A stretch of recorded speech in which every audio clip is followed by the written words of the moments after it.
के लोग, आप हिंदू हैं, आपका स्वागत है। आप मुस्लिम हैं, आपका स्वागत है। पारसी, बुद्धिस्ट, जैन, विश्व भर के जितने भी धर्म जाति हैं, आप सबका स्वागत है इस वक्त में इस टॉपिक को सीखने के लिए। क्यों डैनियल भाई, आप तो बाइबल की बातें सिखा रहे हैं, हमको क्यों वेलकम कर रहे हैं? तो मैं आपको बता दूं कि ये कुछ ऐसी बातें हैं जो आप लोगों के लिए भी बहुत जरूरी है। इनफैक्ट मैं ऐसा इसको कहूंगा कि जितने मसीह के देह में और जो मानव जाति की कैटेगरी में आते हैं, जो खुद को मनुष्य कहते हैं, आप सबके लिए यह विषय है।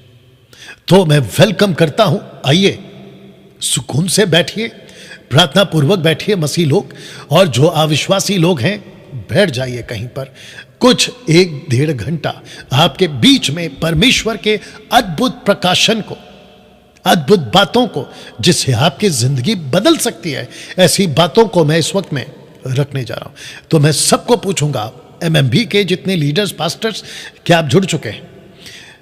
पाकिस्तान से, नेपाल से, न्यूजीलैंड से, कनाडा से, अमेरिका से, इजराइल से, आप जहां कहीं से भी कनेक्टेड हैं, भारत के 29 राज्य से, क्या आप तैयार हैं? बिल्कुल प्रार्थना पूर्वक आप लोग जो हैं इस बात को सीखेंगे ना। मैं शुरू करने जा रहा हूं। टॉपिक है रैप्चर। कलीसिया के लिए यीशु का अंतिम वादा। यूहन्ना की किताब उसका 14:3, the book of John chapter 14 verse 3 तो लिखा है, तो फिर आकर तुम्हें अपने यहां ले जाऊंगा कि जहां मैं रहूं वहां तुम भी रहो। याद रखिए, ये यीशु का वादा है, ये यीशु का प्रॉमिस है। किसके लिए? कलीसिया के लिए। और जितने भी खुद को मसीह में उद्धार पा चुके हैं, जिसका उद्धार हो चुका है और जिसको कंफर्म है, निश्चिंत है कि आप बचाए जा चुके हैं, संसार के नहीं, जिसको कहते हैं अंधकार की दुनिया, आप परमेश्वर के राज्य में, जिसको कहते हैं ज्योति की दुनिया, रोशनी की दुनिया, जिसको कहते हैं यीशु में होकर, ऐसे लोगों के लिए यीशु अपना वादा रखता है और उसको पूरा करता है, और उसको करता है इस एक शब्द के साथ जिसको कहते हैं रैप्चर। रैप्चर का सिर्फ एक ही अर्थ है, एक ही मतलब है, और उसका मतलब है उठा लिया जाना। मैं इसके डिटेल पर रैप्चर का अर्थ क्या है, रैप्चर कौन सी भाषा से आया है, इन सब के ऊपर वीडियो बना चुका हूं बहुत पहले। अगर आपने नहीं देखी है तो यूट्यूब पे जाइए, teaching bye Daniel Raj on rapture, ऐसे करके टाइप करिए, आपको वो वीडियो मिल जाएगी। आई थिंक कुछ 3 साल पहले मैंने बनाया, अगर मैं गलत है ना। दोस्तों, रैप्चर की स्टडी को देने से पहले ये जो 3 बड़े सवाल हैं जिसको मैं रखूंगा, रैप्चर के बाद के 3 बड़े सवाल। पहला सवाल, क्या रैप्चर के बाद छूट गए विश्वासियों को दोबारा उद्धार का मौका मिलेगा?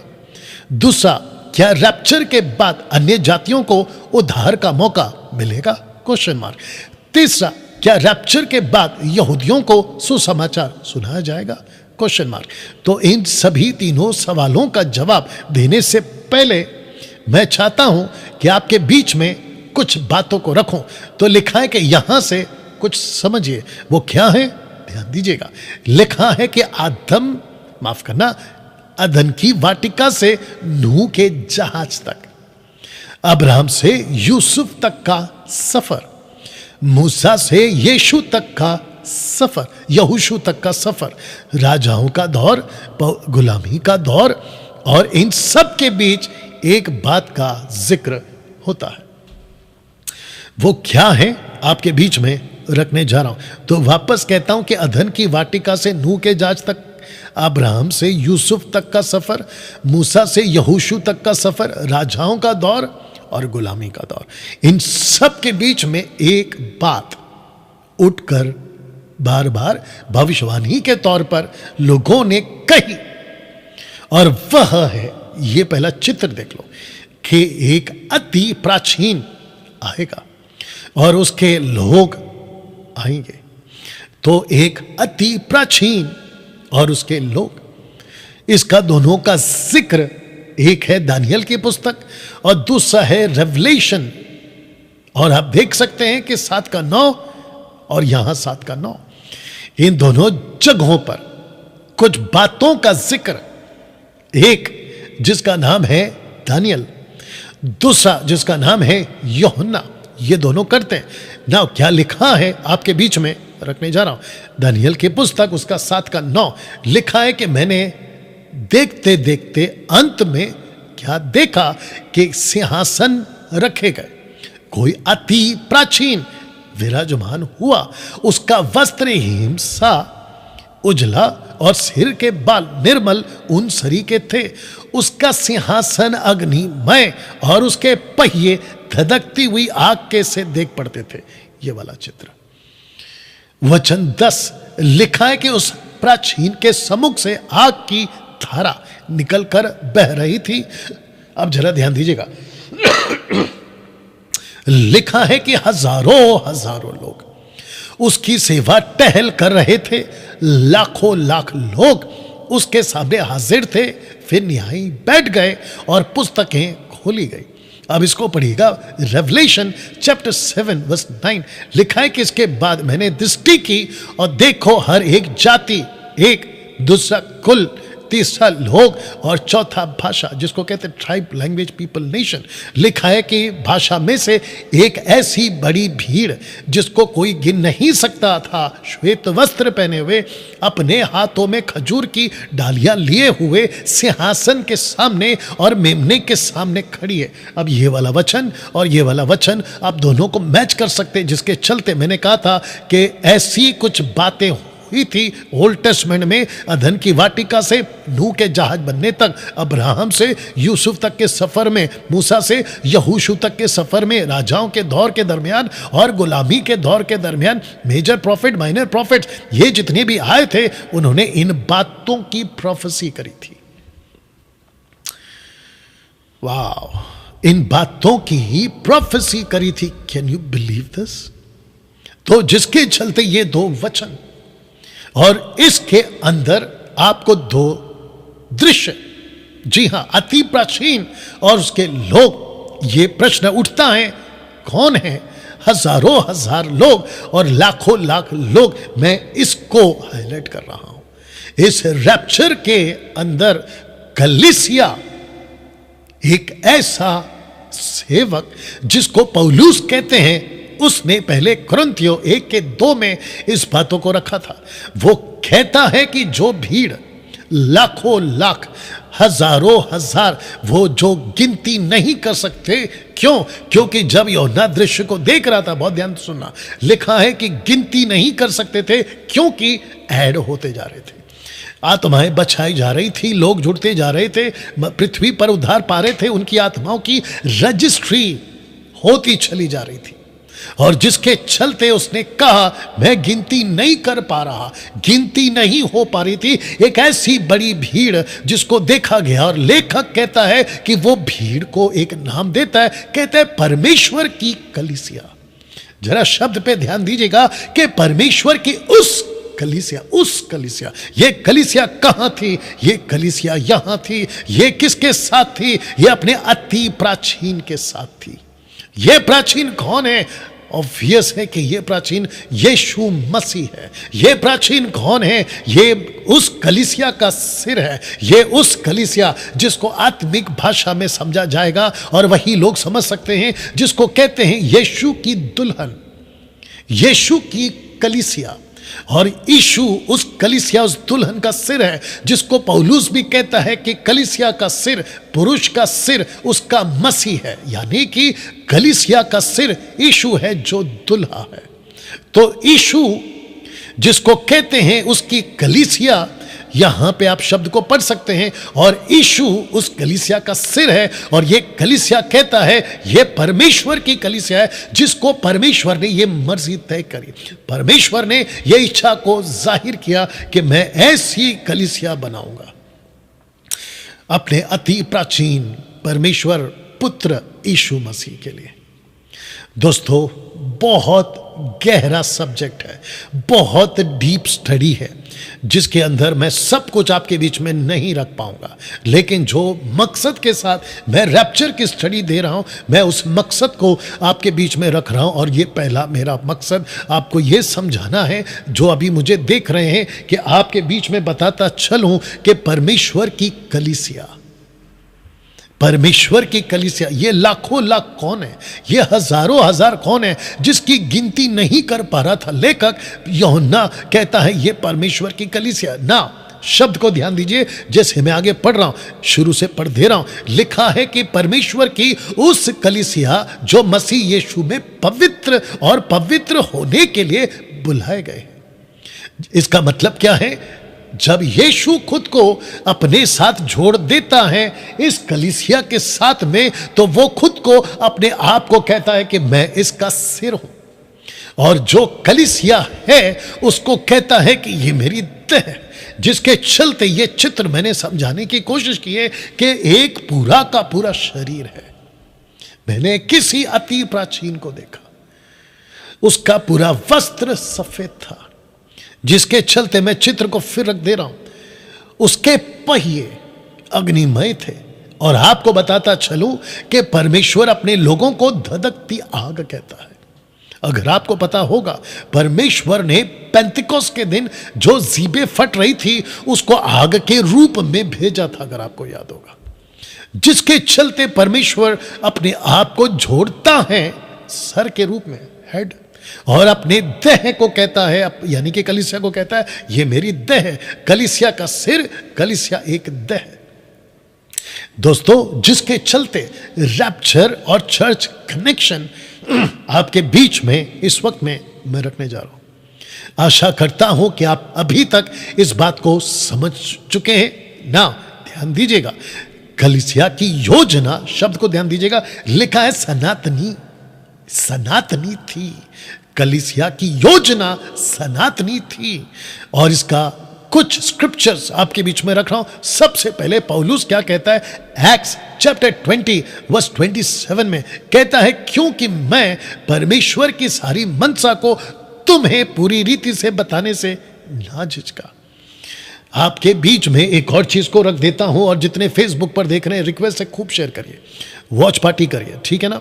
इसकी लिंक कॉपी करके जहां जहां पेस्ट कर सकते हैं प्लीज कर दीजिएगा ना। आपको बता दूं कि पेंतिकोस्त के दिन से लेकर स्टीफन के मरने तक का जो गैप है वो है 7 साल का, हिस्ट्री के हिसाब से। लिखित में हमारे पास में कोई प्रूफ नहीं, लेकिन हिस्ट्री को स्टडी करते वक्त में ये बात मेरे नॉलेज में आई कि पेंतिकोस्त के दिन से स्टीफन की मृत्यु तक 7 साल। उसके बाद जैसे ही स्टीफन की मृत्यु हुई और स्टीफनुस जब मर रहे थे, तो उन्होंने एक शब्द कहा था कि हे पिता, इन्हें माफ कर। आपको याद होगा, उसके बाद परमेश्वर ने एक ऐसा दरवाजा खोला, और वो दरवाजा ये था कि जो यहूदियों के लिए सुसमाचार था, वो सुसमाचार उस वक्त यहूदियों के लिए भी था और आज भी है। ये बात से मैं डिनाई नहीं कर रहा हूं, क्योंकि जो भी प्रभु यीशु को अपना उद्धारकर्ता स्वीकार करेगा, निश्चय वो उद्धार पाएगा, ये बात अलग है। लेकिन अन्य जातियों के लिए दरवाजा खुल गया। और उसके बाद कहता है कि परमेश्वर की मनसा, ये शब्द को पढ़िएगा, परमेश्वर की मनसा, इंग्लिश में कहते हैं होल काउंसिल ऑफ गॉड। परमेश्वर की मनसा क्या थी? और वो कहता है कि मैं परमेश्वर की मनसा को तुमको पूरी रीति से बताने से मैं नहीं झिझका। और आगे मैं इसको कनेक्ट करूंगा इसी वचन को, और वो मनसा थी कलीसिया के लिए ना। ये वचन कहता है कि सनातन से, देख लीजिएगा, इफिसियो 3 अध्याय वचन 10 लिखा है, ताकि अब कलीसिया के द्वारा परमेश्वर का नाना प्रकार का ज्ञान उन प्रधानों, शब्द को ध्यान देना, परमेश्वर का नाना प्रकार का ज्ञान कलीसिया के द्वारा उन प्रधानों अधिकारियों पर जो स्वर्गीय स्थानों में, इसको कहते हैं इन द हेवनली रिलम्स, इसको कहते हैं इन द एयर, यानी कि हवा में, मध्य आकाश में। आपको पता होगा पृथ्वी एक दुनिया है, स्वर्ग एक दुनिया है, लेकिन मध्य आकाश भी एक दुनिया है। और मध्य आकाश का प्रिंस, मध्य आकाश का राजा, किंग लूसीफर है, और साथ ही साथ उसकी सेना, साथ ही साथ उसके लोग, जो स्ट्रैटेजी बनाते हैं, रणनीति बनाते हैं कि कैसे पृथ्वी में ऐसी कुछ गड़बड़ी डालें ताकि पृथ्वी के लोग ऊपर बैठे परमेश्वर तक ना पहुंच सके, जिसके चलते लिखा है कि ताकि अब कलीसिया के द्वारा परमेश्वर का नाना प्रकार का ज्ञान उन प्रधानों अधिकारियों पर जो स्वर्ग स्थानों में प्रकट किया जाए, उस सनातन मनसा। आपने यहां पे क्या पढ़ा था? मनसा। यहां पे क्या पढ़ रहे हैं? मनसा। उस सनातन मनसा के अनुसार जो उसने हमारे प्रभु यीशु मसीह में की थी, या ये मसीह यीशु में की थी, इन क्राइस्ट, इन क्राइस्ट।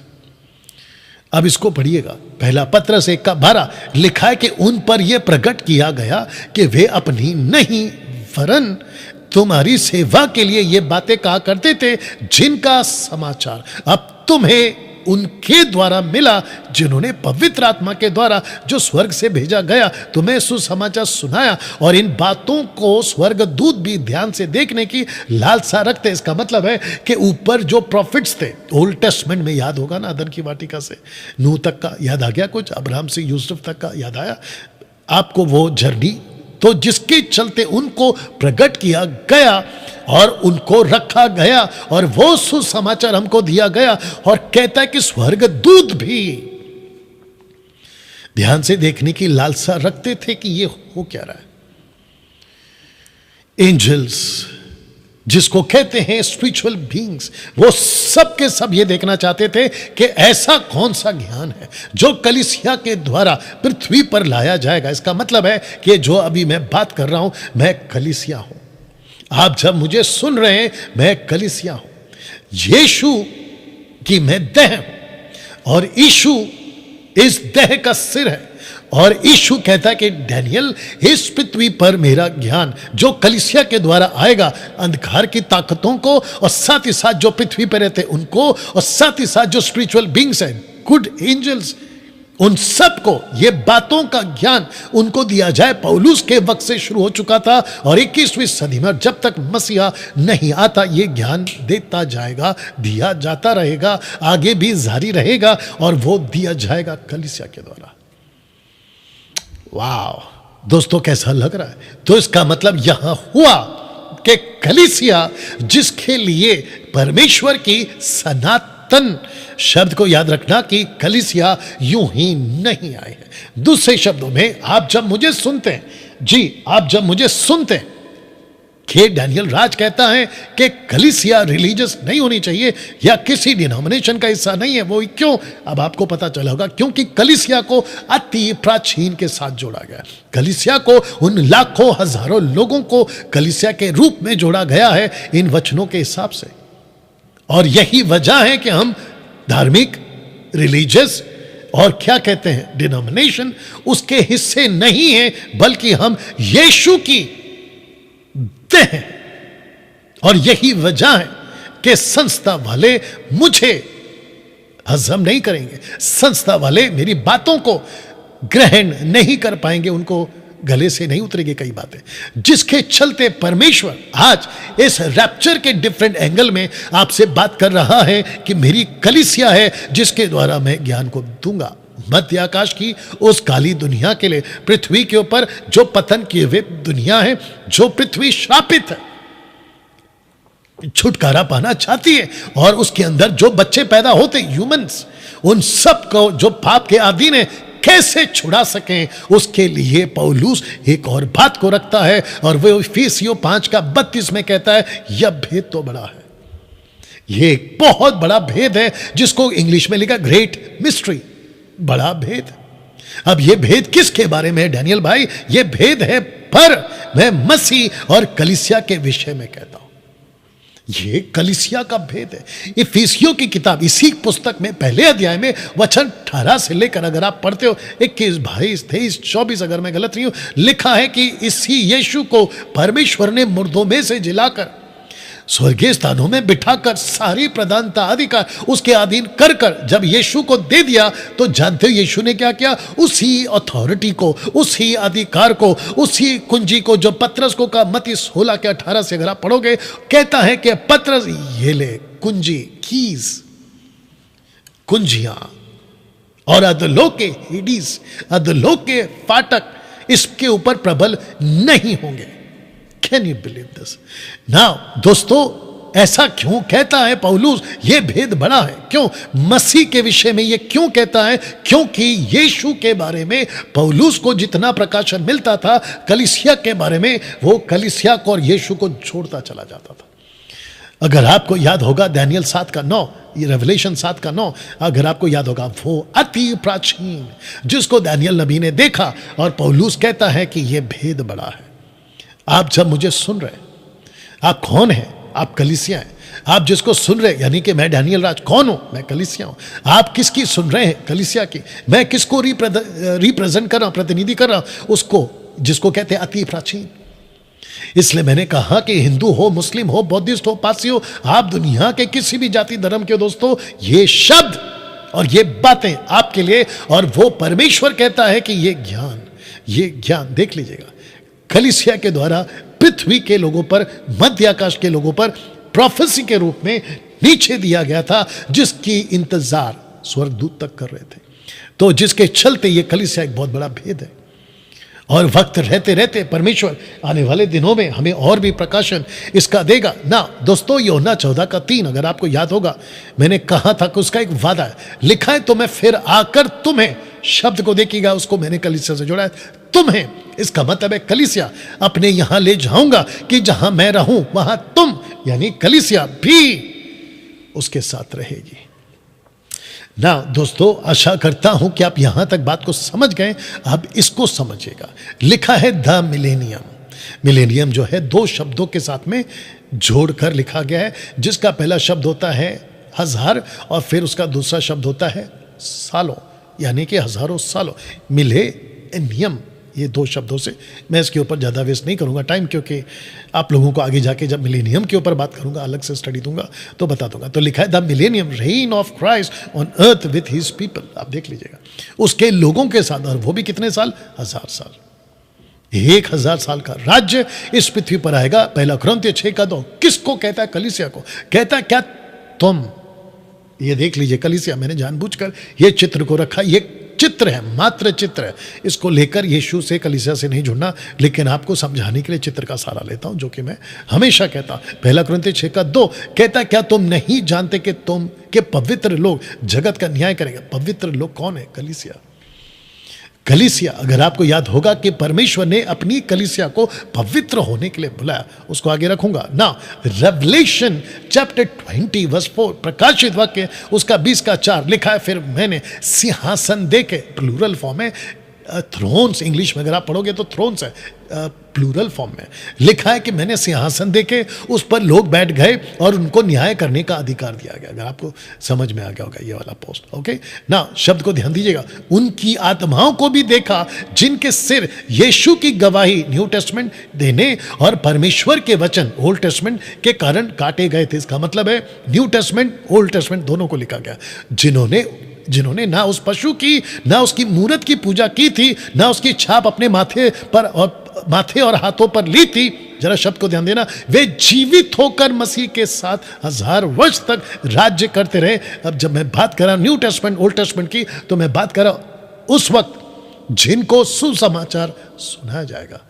वो पृथ्वी पर यहूदियों को यीशु के चलते, ओल्ड टेस्टमेंट के चलते जूविश का कनेक्शन यहां पे आ रहा है। तो लिखा है कि वे जीवित होकर मसीह के साथ 1000 वर्ष तक राज्य करते रहेंगे। जीवित होकर 1000 साल तक राज्य करते रहेंगे। अब इसका कनेक्शन पौलुस भी देता है, हालांकि यूहन्ना को यह प्रकाशन मिला। अब दोनों एक ही है जब मैं पौलुस की बात करूंगा, ठीक है ना। और जब तक ये 1000 वर्ष पूरे ना हुए, तब तक शेष मरे हुए ना जी उठे। कौन है ये लोग? जो पृथ्वी पर आदम से लेकर इस 1000 साल के पूरे होने तक जितने भी अविश्वासी और वो मसीह में जो होकर भी पतन हो गए, जिन्होंने अपना जीवन सही से नहीं जिया, वो नहीं जिंदा होंगे 1000 साल के दरमियान, नहीं होंगे, उसके बाद होंगे। ये तो पहला पुनरुत्थान है। वचन 6, धन्य और पवित्र वो है जो इस पहले पुनरुत्थान का भाग है। कौन सा? 1000 साल। ऐसों पर दूसरी मृत्यु का कुछ भी अधिकार नहीं होगा, पर वे परमेश्वर और मसीह के याजक होंगे और उसके साथ 1000 वर्ष तक राज्य करते रहेंगे। याजक शब्द है, अगर आपको पता होगा, पहला पत्र 2:9 कहता है कि तुम एक चुनावा वंश हो। याजक, अगर आपको याद होगा ना। दोस्तों, अगला स्लाइड। बहुत इंपॉर्टेंट है, इसको देख लीजिएगा। पहला, इस 1000 साल के राज्य के लिए एरो किया हूं, लिखा है कि राज्य के नागरिक यहां से तैयार होंगे। यहां से आप जब मुझे सुन रहे हैं, डैनियल भाई आपने अभी कहा कि ऐसा कुछ मिलेनियम आएगा, ऐसा कुछ युग आएगा, ये देख लीजिएगा। और जिसके चलते ये शर्तें आपने रखी थी ना, इस क्षेत्र में पहुंचने के लिए, इस नगर में पहुंचने के लिए वो लोग कौन है, नागरिक कौन है, सिटीजन्स कौन है? कलीसिया। और कलीसिया को इस वक्त में शिक्षित करना, कलीसिया को इस वक्त में अच्छे से तैयार करना, यह पवित्र आत्मा का काम अभी चल रहा है। और जिसके वजह से परमेश्वर ने अपनी कलीसिया को एजुकेट करने के लिए 5 फोल्ड मिनिस्ट्री दी है। अपोस्तल, प्रॉफिट, एवेंजलिस्ट, पास्टर्स, टीचर्स। वो क्यों दिए? ताकि इफिसियों 4 का 13, 12, 13, 14 कहता है कि हम कहीं ठग ना जाए, कहीं हम धोखे में ना आ जाए, कहीं हम वंचित ना हो जाए, कहीं हमको कोई फंसा ना दे। और यही वजह है कि जो चर्च का पास्टर होता है उसको सही सिखाना जरूरी है, जो चर्च का बाइबल टीचर होता है उसको सही सिखाना जरूरी है, और जो चर्च के लोग हैं वो सही पास्टर के पास में जाए।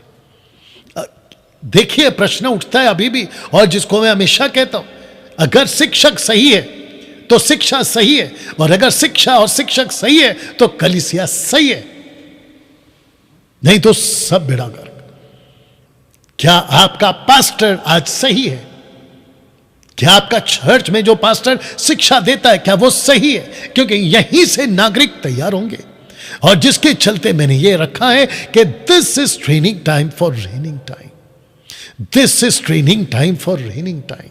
जिसके चलते इसलिए आपको यहां पृथ्वी पर अपना जीवन मसीह में जीना होगा, मसीह में, जिसको कहते इन क्राइस्ट। जिसके चलते दोस्तों आपको याद होगा कि यीशु ने अपनी 4 किताबों में अपनी बातों को रखा, जिसको उस वक्त के सो कॉल्ड जो परमेश्वर के पीछे चलते थे, वो मत्ती की पुस्तक का मत्ती हो, मरकुस का पुस्तक का मार्कुस हो जिसको यूहन्ना भी कहते हैं, लूक की पुस्तक का लूका हो जो वैद्य था, डॉक्टर था, नहीं जाती, यूहन्ना की पुस्तक का यूहन्ना हो। उन सब ने यीशु की बातों को रखा, लिखा, लेकिन यीशु ने अपनी अंतिम पुस्तक में, जिसको कहते हैं प्रकाशित वाक्य के पुस्तक में, अपने 7 कलीसियाओं को ये 7 बातें कही। और वो 7 बातों में अगर आप देख पाओगे तो वो कहते हैं कि जो जय पाए मैं उसे जीवन के पेड़ में से जो परमेश्वर के स्वर्ग लोक में फल पाने को खाने को दूंगा। कब? 1000 साल के राज्य में, जिसकी नागरिकता यहां तैयार हो रही है, जिसकी शिक्षा यहां तैयार हो रही है। दूसरी कलीसिया को कहता है कि जो जय पाए उसको मैं दूसरी मृत्यु से हानि ना पहुंचने दूंगा, मतलब उसको हानि नहीं पहुंचेगी। तीसरी कलीसिया को कहता है जो जय पाए उसको मैं गुप्त मन्ना में से दूंगा, उसे एक श्वेत पत्थर भी दूंगा, उस पत्थर पर उसका नाम लिखूंगा, लिखा हुआ होगा, जिसे उसके पाने वाला के सिवाय कोई नहीं जानेगा। ऐसे करते करते करते उसने 7 कलीसियाओं को एक ही शब्द कहा है कि जय पाओ, जय पाओ, जय पाओ। और वादा क्या है? जय पाने के बाद मैं तुमको इन सभी जगहों पर 1000 साल के राज्य में, अनंत काल के राज्य में तुमको ये रिवॉर्ड, ये अवार्ड दूंगा। वाह! ना दोस्तों, रैप्चर जब कभी भी होगा, लिखा है only new testament, only for new testament. Rapture केवल कलीसिया के लिए है। उसके बाद जैसे ही रैप्चर होगा, जिस दिन रैप्चर हो जाएगा उस दिन से पृथ्वी पर परमेश्वर का क्रोध शुरू, जिसको कहते हैं रॉथ ऑफ गॉड, परमेश्वर का क्रोध पृथ्वी पर शुरू। इसका मतलब क्या है? मैं रखूंगा कुछ बातों को। पृथ्वी वेट कर रही है परमेश्वर के छुटकारे के लिए। परमेश्वर के गुस्से को कोई रोक रहा है, और वो रोक रहा है पवित्र आत्मा अपनी कलीसिया को तैयार करने के चलते कि प्लीज आप अपना क्रोध को रोक के रखें, जिसके लिए यीशु ने लहू बहाया। आपको याद होगा ना कि इजरायली जब जब पाप करती थी तो मूसा बीच में खड़ा होता था और कहता था कि इनको मत मारो, इनको मत मारो, इनको मत मारो। वैसे ही यीशु मसीह ने अपना लहू बहाया। मरियम सुबह सुबह जब यीशु को पहचान जाती है, मालिक को माली बोलने की गलती कर बैठी है, और जब माली से मालिक पे आती है तो कहती है कि मैं आपको छूना चाहती। यीशु ने कहा मत छू। क्यों? मैं अपना लहू अभी तक पिता को नहीं दिखाया। वो लहू है जिसके द्वारा मानव जाति, हिंदू, मुस्लिम, बुद्धिस्ट, पारसी, यहूदी, क्रिश्चियन, दुनिया का जो भी मानव जाति जिस किसी भी धर्म का है, वो इस लहू के द्वारा बचाया जाएगा। ये लहू जिस जिसके ऊपर दिखेगा, परमेश्वर का क्रोध से वो बच जाएगा। जैसे निर्गमन की किताब उसके 12 और 12वें अध्याय में एक वादा किया गया था कि जो भी फसह की रात, पास ओवर नाइट, वो मेमना का लहू जिसके घर के दरवाजे पे लगा होगा, वो घर का बच्चा नहीं मरेगा। दूसरे शब्दों में, जिस जिसका लहू यीशु के ऊपर लगा होगा, यही वजह है कि यीशु के लिए उद्धार पाना मतलब यीशु के द्वारा उद्धार पाना। यही तो बात मसीह लोग, मिशनरी लोग हजारों सालों से, पौलुस के वक्त से अभी तक चीख चीख कर, चिल्ला चिल्ला कर ये प्रचार करते चले जा रहे हैं कि बचो, परमेश्वर के क्रोध से बचो। कौन बचाएगा? यीशु का लहू, जिसके चलते दोस्तों मैं इसको फिर क्लियर कर दूं कि रैप्चर सिर्फ कलीसिया के लिए, किसी और के अन्य जातियों के लिए इसलिए होगी क्योंकि वो उद्धार पा चुके होंगे। ओल्ड टेस्टमेंट में जितने मर गए उनको नहीं उठाया जाएगा मुर्दों में से, मैं रखूंगा आगे। लेकिन ये सिर्फ और सिर्फ कलीसिया में, जिसको कहते हैं इन क्राइस्ट। ओके, शर्त वही है ना, रोमियो 8 का 18 से 21 में, क्योंकि मैं जानता हूं कि इस समय के दुख और क्लेश उस महिमा के सामने जो हम पर प्रकट होने वाली है कुछ भी नहीं। यहां पे फिर से 1000 साल का राज्य और फिर से रैप्चर की बात पौलुस यहां पे करता है। वचन 19, क्योंकि सृष्टि बड़ी आशा की भरी दृष्टि से परमेश्वर के पुत्रों के प्रकट होने की बात जोड़ी। इसी प्लैनेट के ऊपर परमेश्वर के पुत्र 1000 साल, जिसको कहते हैं द मिलेनियम, उस वक्त में इस पृथ्वी पर राज करेंगे। वचन 21, सृष्टि भी आप ही विनाश के दासत्व से छुटकारा पाकर परमेश्वर के संतानों की महिमा की स्वतंत्रता प्राप्त करेंगे। कब? उस 1000 साल में। यहां तक ठीक है दोस्तों? यूहन्ना की किताब उसका 14 का 1 में देखिए क्या लिखा है, जिसको मैं फिर से आपको बता दे रहा हूं, जो वचन 3 में मैंने बताया था। शब्द पे ध्यान दीजिएगा। लिखा है, तुम्हारा मन व्याकुल ना हो, तुम परमेश्वर पर विश्वास रखते हो, मुझ पर भी विश्वास रखो। यहां 2 लोग हैं, एक है फेथ ऑन गॉड, दूसरा है फेथ ऑन मी। ऐसा क्यों? ऐसा क्यों कहा यीशु ने? क्वेश्चन मार्क है। Faith on God, faith on me. यहां पे यीशु कहता है कि मैं किसी को रख रहा हूं जिसको कहते हैं द ऑलमाइटी गॉड, जिसको कहते हैं यूड हे वाव हे, यहोवा। गॉड, यहोवा, यूड हे वाव हे ने अधन की वाटिका से गतसमनी तक की जितने वादे किए थे वो सब पूरे किए। जी हां, उसने सब पूरे किए। वैसे ही यीशु कहता है, अगर तुमको ये यकीन है कि वो परमेश्वर पिता ने अपना एक भी वादा फेल होने नहीं दिया बल्कि उसको पूरा किया, तो मैं उसी परमेश्वर में से निकला हूं। इसका मतलब है कि मैं परमेश्वर का पुत्र हूं, एक लौता पुत्र। तो मुझ पर भी विश्वास रखो, क्योंकि यीशु का पहला वादा पूरा हो चुका है, और वो वादा था पृथ्वी पर पवित्र आत्मा को भेजने का। वाह! On the day of Pentecost, Pentecost के दिन परमेश्वर पुत्र यीशु ने अपना पहला वादा पूरा किया। अब उसका दूसरा वादा बाकी है, और वो है रैप्चर। और जिस दिन कलीसिया उठा ली जाएगी, इस वचन के हिसाब से मैं अपना वादा पूरा करूंगा, मैं पृथ्वी पर फिर से आऊंगा, मैं तुमको अपने साथ में लेकर जाऊंगा। तो यीशु कहता है कि मेरा दूसरा वादा बाकी है। कलीसिया, अभी जितने लोग सुन रहे हैं, मैं आपसे बात कर रहा हूं, क्या आप इस बात को समझ पा रहे हैं कि यीशु फिर से इस पृथ्वी पर आने वाला है? मसीह मंथन बैठक के लोगों, क्या आपको इस बात का एहसास है कि यीशु फिर से एक दिन वापस आने वाला है? मसीह जनता, खरी शिक्षा के फॉलोवर, फेसबुक, यूट्यूब, इंस्टाग्राम पर आप जो मुझे सुनते हैं, आपको मैं ये बताता चलूं कि यीशु पृथ्वी पर फिर से आने वाला। अन्य जातियों के लोगों, आप भी सुनिए कि यीशु मसीह, ईसा मसीह, ईसा अलैहिस्सलाम, जीसस क्राइस्ट, क्रिस्तुस, यशुआ फिर से वापस आने वाला। और जिस दिन वो आकर चला जाएगा, फिर क्रोध का दौर शुरू हो जाएगा।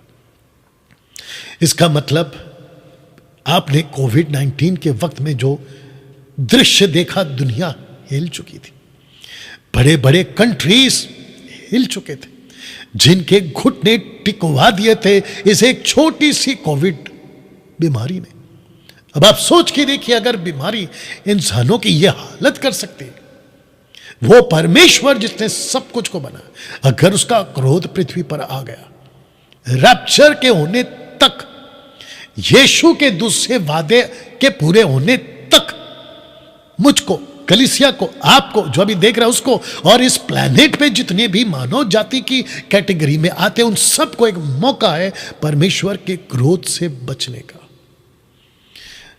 रॉथ ऑफ गॉड, उस गुस्से से खुद को बचाने का। कलीसिया का महत्व भी समझाने जा रहा हूं। Are you ready for this? कलीसिया का महत्व, जिसके लिए लहू बहाया गया, जिसके लिए लहू बहाया गया। एक्ट चैप्टर 20 वर्स 28, कलीसिया की परमेश्वर की मनसा, अगर आपको याद होगा, मैंने आपको बताया था कि तुम परमेश्वर की कलीसिया की रखवाली करो, जिसने उसने अपने लहू से मोल लिया है। पहला कुरिन्थियों 6:20, क्योंकि धाम लेकर या धाम देकर मोल लिए गए हो। हिब्रू चैप्टर 9 वर्स 14, तो मसीह का लहू, जिसने अपने आप को सनातन मनसा के द्वारा परमेश्वर के सामने निर्दोष चढ़ाया। सनातन आत्मा, परमेश्वर की उस मनसा के अनुसार जो लहू बहाया गया, वजह एक ही थी कि कलीसिया को खरीद ले। इसका मतलब क्या है कि जो भी, बहुत ध्यान से सुनना, जो भी यीशु के अंदर आ जाता है, या जो भी यीशु में पाया जाता है, उसके ऊपर यीशु का लहू का छिड़काव, यीशु का लहू की निशानी, यह भी बोलना चाहिए, या छाप उसके ऊपर पड़ जाती है। आत्मिक बातें हैं, समझना बहुत सारे, ये दिखेगा नहीं, लेकिन आत्मिक बातें विश्वास करना जरूरी है। जिसके बाद परमेश्वर का क्रोध उस व्यक्ति, पुरुष, स्त्री, थर्ड जेंडर, उसके ऊपर नहीं पड़ता। परमेश्वर का क्रोध उसके ऊपर नहीं आएगा।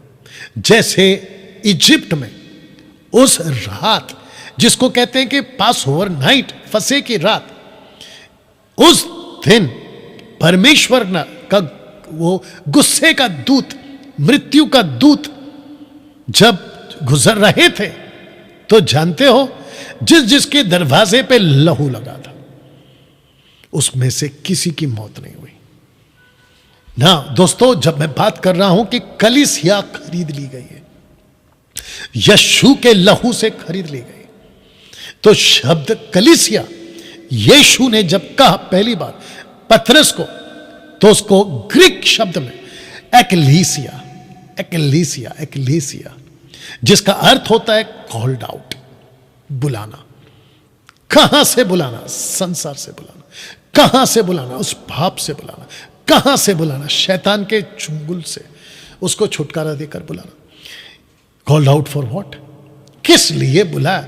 रोमियो 1:7 कहता है पवित्र होने के लिए बुलाया गया। अब इसको पढ़िएगा, कोलिशन 1:18, वही देह अर्थात कलीसिया का सिर, वही आदि है, मरे हुए में से जी उठने वालों में, पहलोटों के सब बातों में वही प्रधान है। इसका मतलब है कि कलीसिया को बुलाया गया, जिसका सिर यीशु है, कहता है पवित्र होने के लिए बुलाया गया। अब जब मैं बात कर रहा हूं कलीसिया की, एक्लेसिया की, इसको किसी के साथ जोड़ा गया। दूसरे शब्दों में उसने खुद को कलीसिया से जोड़ा है, और वो है पवित्र आत्मा। पवित्र आत्मा का पहला शब्द ही पवित्र है। आइए पढ़ते हैं प्रकाशित वाक्य 22:17। आत्मा और दुल्हन दोनों कहती है आ, सुनने वाला भी कहे आ। इसका मतलब है कि कलीसिया और आत्मा ये दोनों कहती है तो आ, लेकिन ये सुनने वाला कौन है? ये सुनने वाला वो है जब कलीसिया पुकारेगी पवित्र आत्मा की ओर से, उस एक बुलाहट के साथ, और जिसको कहते हैं पवित्रता की बुलाहट। देख लीजिएगा, पवित्र होने के लिए बुलाया गया। तो ऐसे लोग भी कहेंगे अब आ। मुझे नहीं पता कि आप समझ रहे हो कि नहीं समझ रहे हो। मेरा परमेश्वर का आत्मा या पवित्र आत्मा, या जितने लोग देख रहे हैं प्लीज इसको खूब शेयर करें। अभी इस वक्त में फेसबुक पर जो देख रहे हैं खूब शेयर करें, वॉच पार्टी करें। मैं आपको इसको फिर से समझा देता हूं। परमेश्वर अपनी कलीसिया को एक ही शर्त पे बुला रहा है, एक ही शर्त पे, और वो शर्त है पवित्र होने के लिए बुलाया गया। और पवित्र आत्मा ने खुद को जोड़ा है उसी कलीसिया के साथ जो कलीसिया पवित्र है। और जिस दिन ये कलीसिया, आपको इफिसियों की किताब 5:26 याद होगा ना, 26-27 याद होगा ना, एक ऐसी कलीसिया तैयार कर रहा है जिसमें ना कोई कलंक, ना कोई झुर्री, ना किसी प्रकार का कोई दाग, जिसको कहते हैं इंग्लिश में स्पॉटलेस, बिना कोई दाग की। ऐसी कलीसिया जिस दिन पवित्र आत्मा को मिल जाएगी, और जिस दिन कलीसिया को पवित्र आत्मा मिल जाएगा, ये जब दोनों आपस में मिल जाएंगे तब जाकर कहता है आ। और साथ ही साथ ये प्रोसेस ऑलरेडी स्टार्ट है। अभी मैं फिर कह रहा हूं कि इस प्लैनेट के ऊपर पवित्र आत्मा अपनी पवित्र कलीसिया को ढूंढ रहा है। डैनियल भाई, इसका मतलब जितनी भी कलीसिया, डिनोमिनेशन, पास्टर्स, अपोस्टल, टीचर्स हैं, क्या ये सारे के सारे उस पवित्र कलीसिया की श्रेणी में नहीं आते? मैं वापस कहना चाहता हूं, सिर्फ वही कलीसिया, सिर्फ वही लोग जो पवित्र होने के लिए बुलाए गए, जिसका सिर यीशु है। और यीशु, अगर आपको ओल्ड टेस्टमेंट याद, माफ करना, अगर आपको न्यू टेस्टमेंट के अर्ली चर्च पता होगी कि जो उद्धार पाते थे उसको प्रभु यीशु खुद अपनी कलीसिया में जोड़ता था। जब आप मुझे सुनते, यानी डैनियल राज जैसे 10% को सुनते हैं ना, तो आप लोगों को लगता होगा कि ये ऐसे क्यों बात करते, बाकी पास्टरों की तरह ये क्यों नहीं बात करता। मोटिवेशनल, ब्लेसिंग, प्रॉस्पेरिटी, ऐसी टाइप की बातें क्यों नहीं करता? यही वजह है। आशीष के पीछे मत भागो, चमत्कार के पीछे मत भागो, प्रॉस्पेरिटी के पीछे मत भागो, मनोरंजन के पीछे मत भागो। आपको भागना है पवित्रता के पीछे, क्योंकि शर्त एक ही है कि जिस दिन उसको पवित्र कलीसिया मिल जाएगी, a कलीसिया कॉल्ड आउट फॉर व्हाट, ये वाला शर्त है पवित्रता में चलने का। और जिस दिन ये होगा तो दोनों मिलकर बोलेगी अब आ।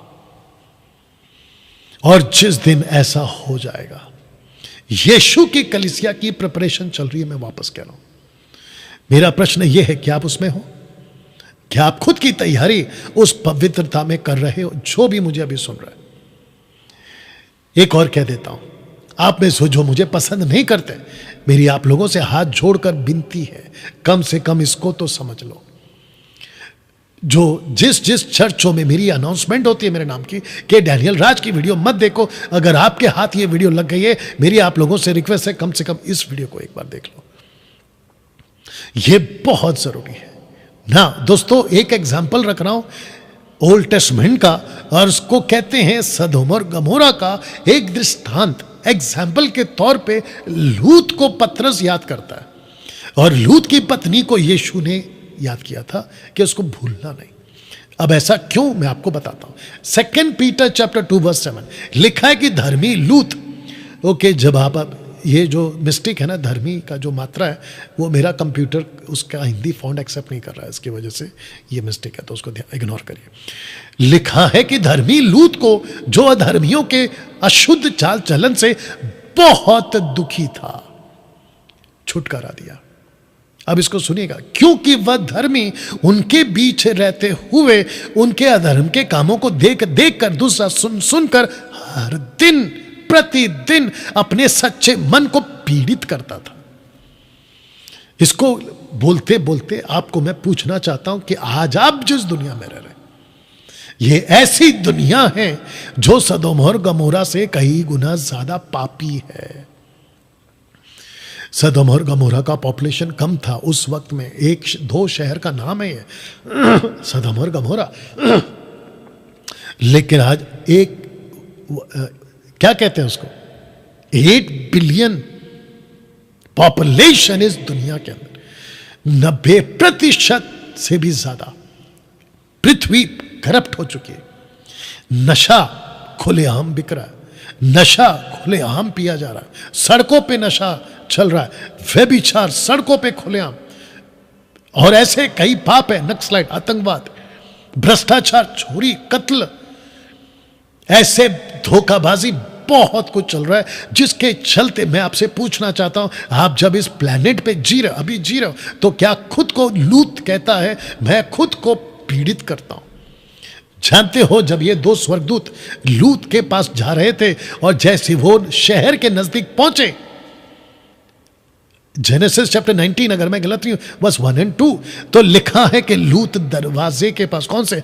नगर के दरवाजे, फाटक के पास बैठा था। इसको कहते हैं बॉर्डर के फाटक के पास, सदोम और गमोरा के शहर के फाटक। वो शहर के अंदर नहीं मिला, वो शहर के बाहर मिला।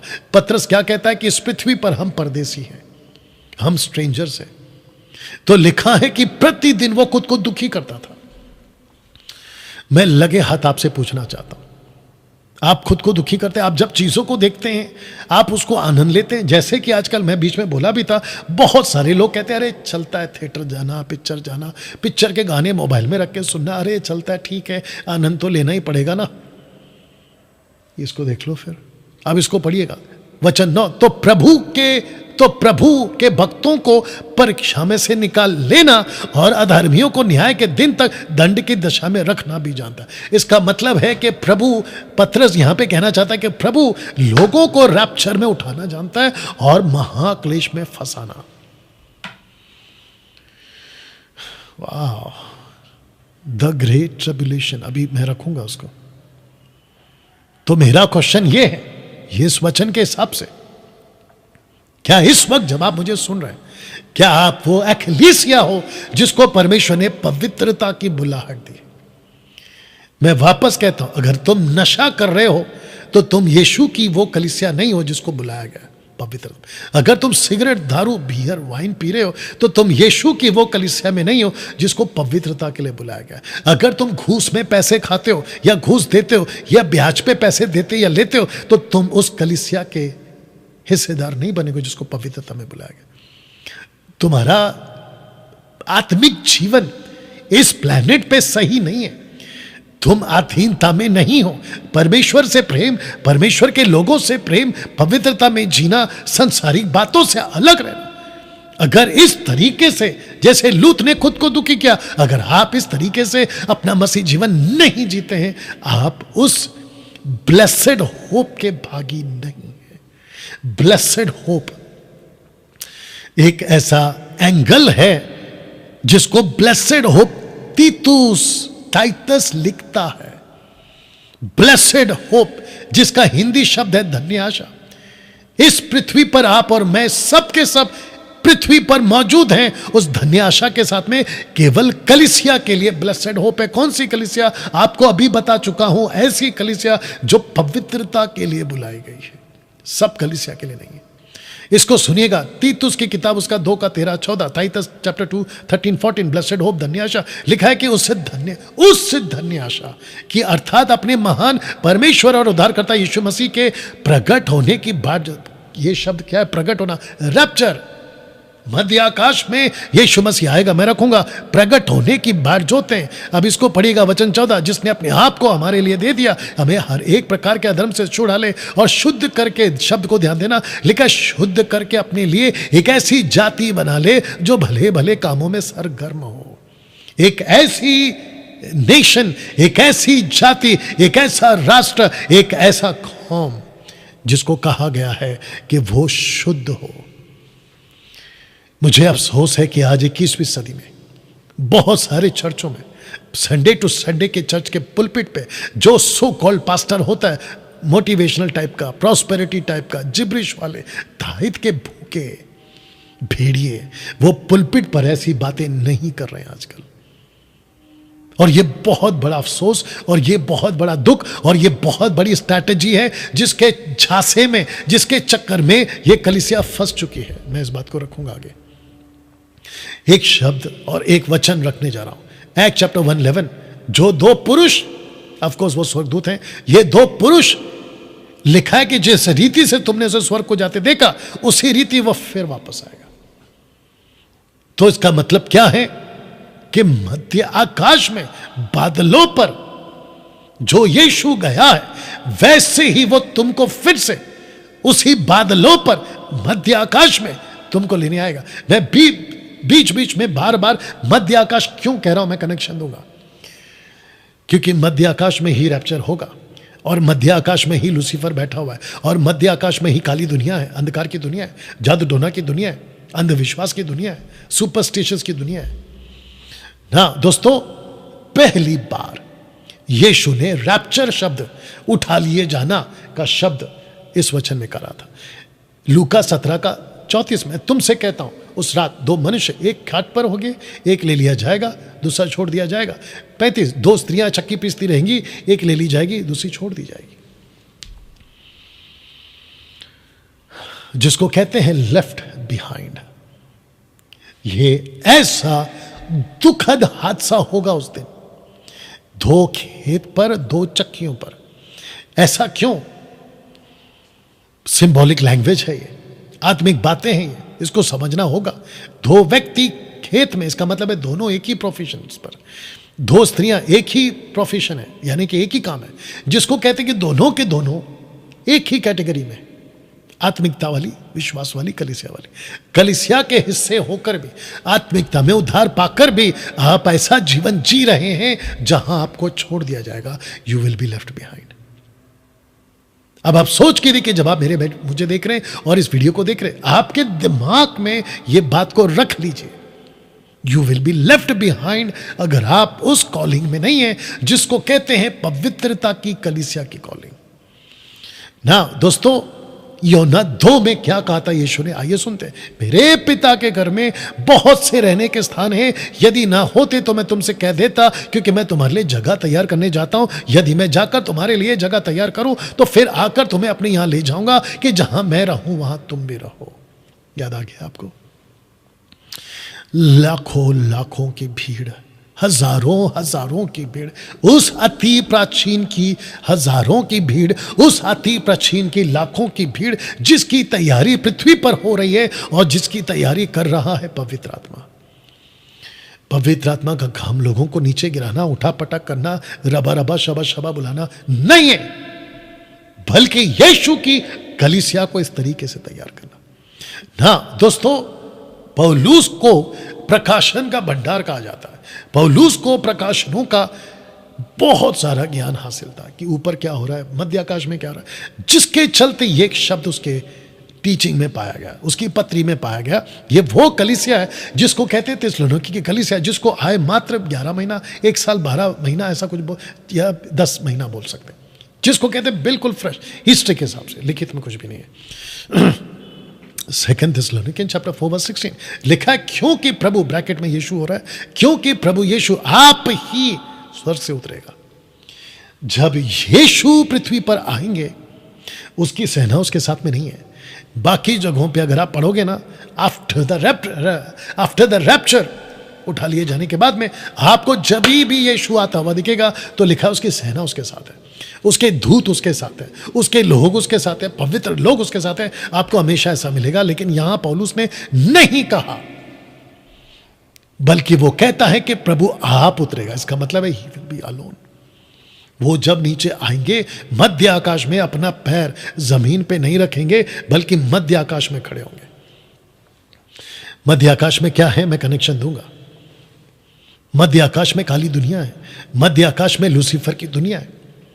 मध्य आकाश में यीशु ने एक मैसेज पहुंचा है कि मैं बहुत जल्द तेरे सिर को कुचलवाऊंगा।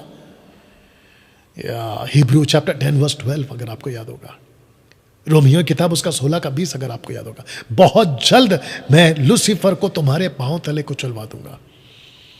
मैंने ये सब नहीं रखा है, बट आपको बता देता हूं।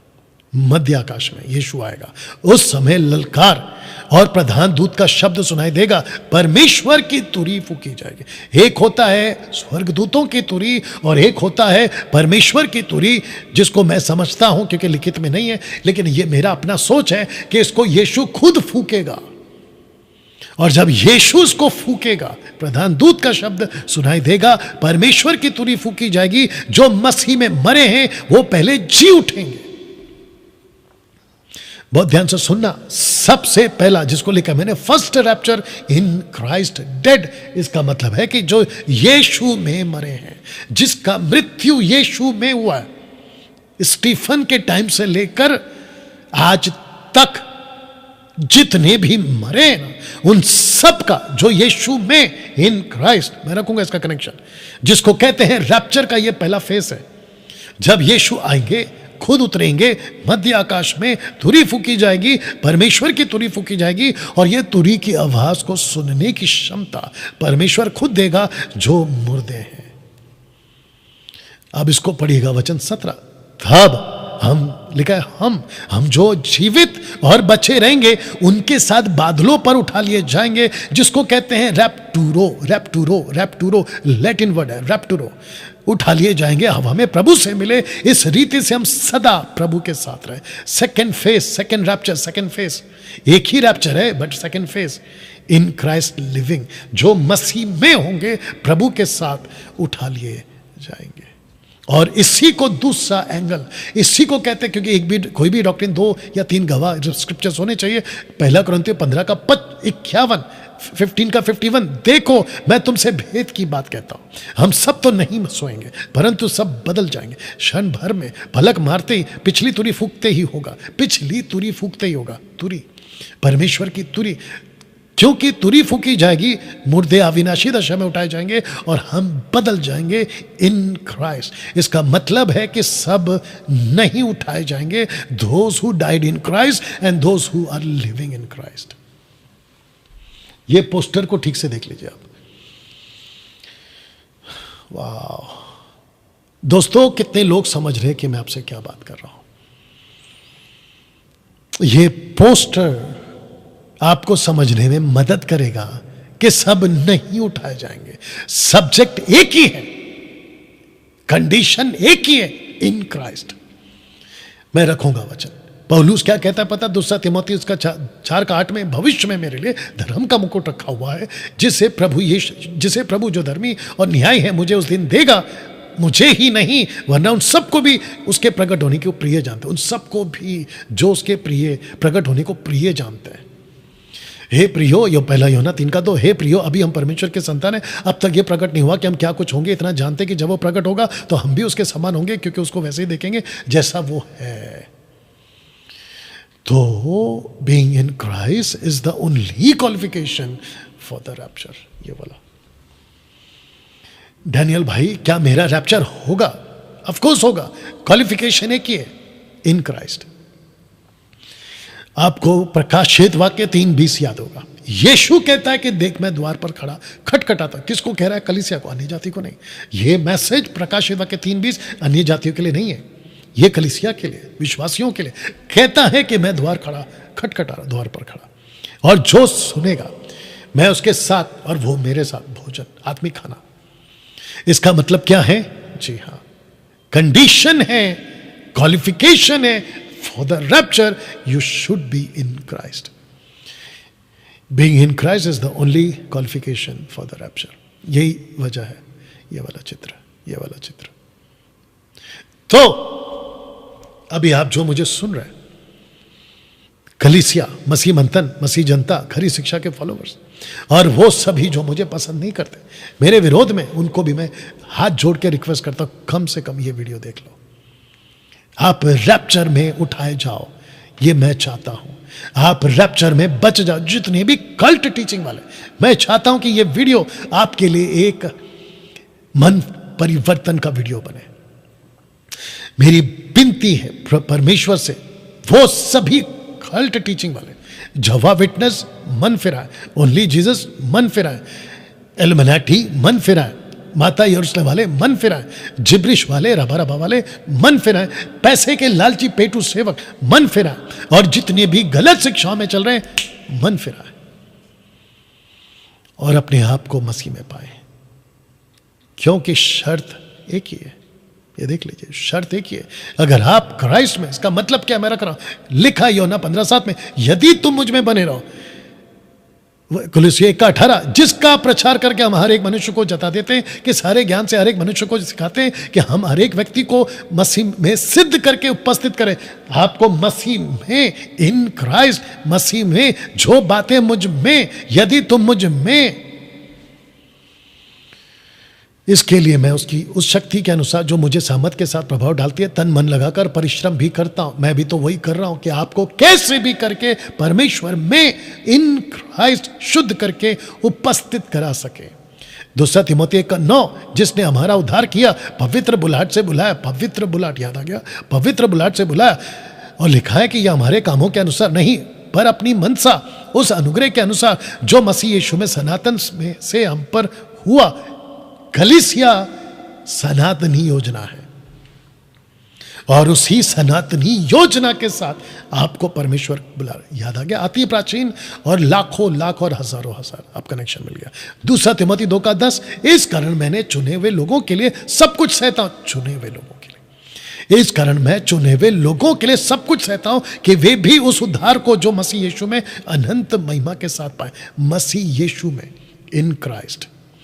आपको पता है 75 times in the Bible in Christ शब्द है, 75 बार।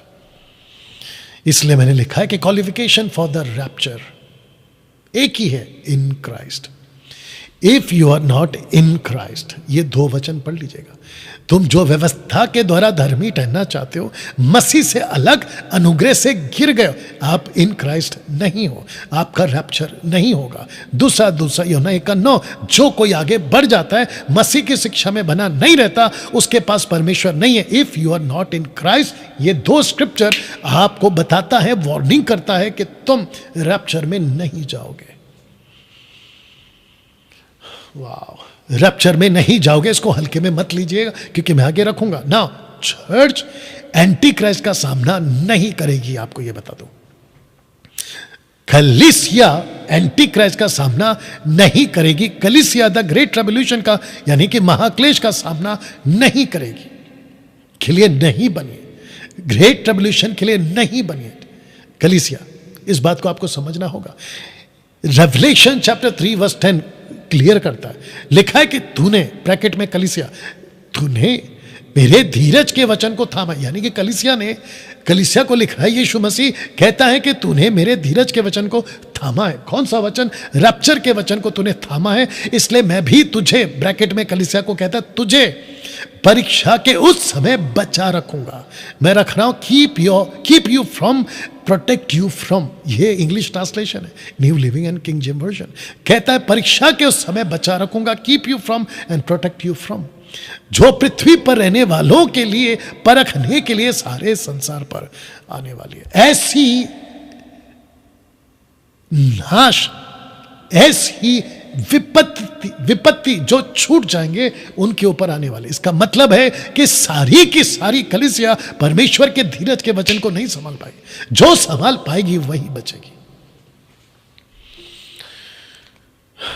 वाह दोस्तों, इसको देखिए। टुडे रैप्चर में जाने का मौका इन तीनों को है, जूइश, चर्च एंड जेंटाइल, ये तीनों को। आज सुसमाचार आप लोगों के लिए बिल्कुल आसान है। गॉस्पल इन तीनों के लिए, आज गॉस्पल इन तीनों के लिए, जूइश के लिए भी उपलब्ध है, चर्च के लिए भी उपलब्ध है, अन्य जातियों के लिए भी उपलब्ध है। ये बिल्कुल आसान है, जिसके चलते 2 कुरिन्थियों 6:1 में जानते हैं पौलुस ने क्या कहा? कहता है कि हम जो उसके सहकर्मी हैं ये भी समझाते हैं कि परमेश्वर का अनुग्रह जो तुम पर हुआ उसको वेस्ट मत करो, व्यर्थ मत करो।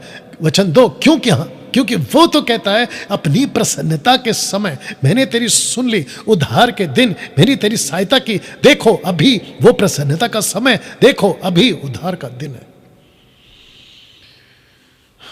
आपको याद होगा ना, लूका 4 अध्याय वचन, अगर मैं गलत नहीं हूं 18 में, जब यीशु मसीह सिनेगॉग मंदिर में, यहूदियों के मंदिर में, जहां यहूदी के स्कॉलर्स बैठे थे, उन्होंने यशायाह की किताब को निकाल कर पढ़ा, 61 का, अगर मैं गलत नहीं हूं, जहां लिखा प्रसन्नता का प्रचार करो। पौलुस यही तो कह रहा है। इसका मतलब क्या है पता है? आज मौका है उद्धार पाने का। इसलिए मैंने कहा था कि हिंदू हो, मुस्लिम हो, बुद्धिस्ट हो, पारसी हो, यहूदी हो, चर्च हो, अन्य जाति हो, आप जो भी है, आपके ऊपर जो अनुग्रह का, परमेश्वर का जो सनातनी योजना है कलीसिया बनने का, बॉडी ऑफ क्राइस्ट बनने का, उसको व्यर्थ मत जाने दो, उसको सस्ते में मत लीजिए।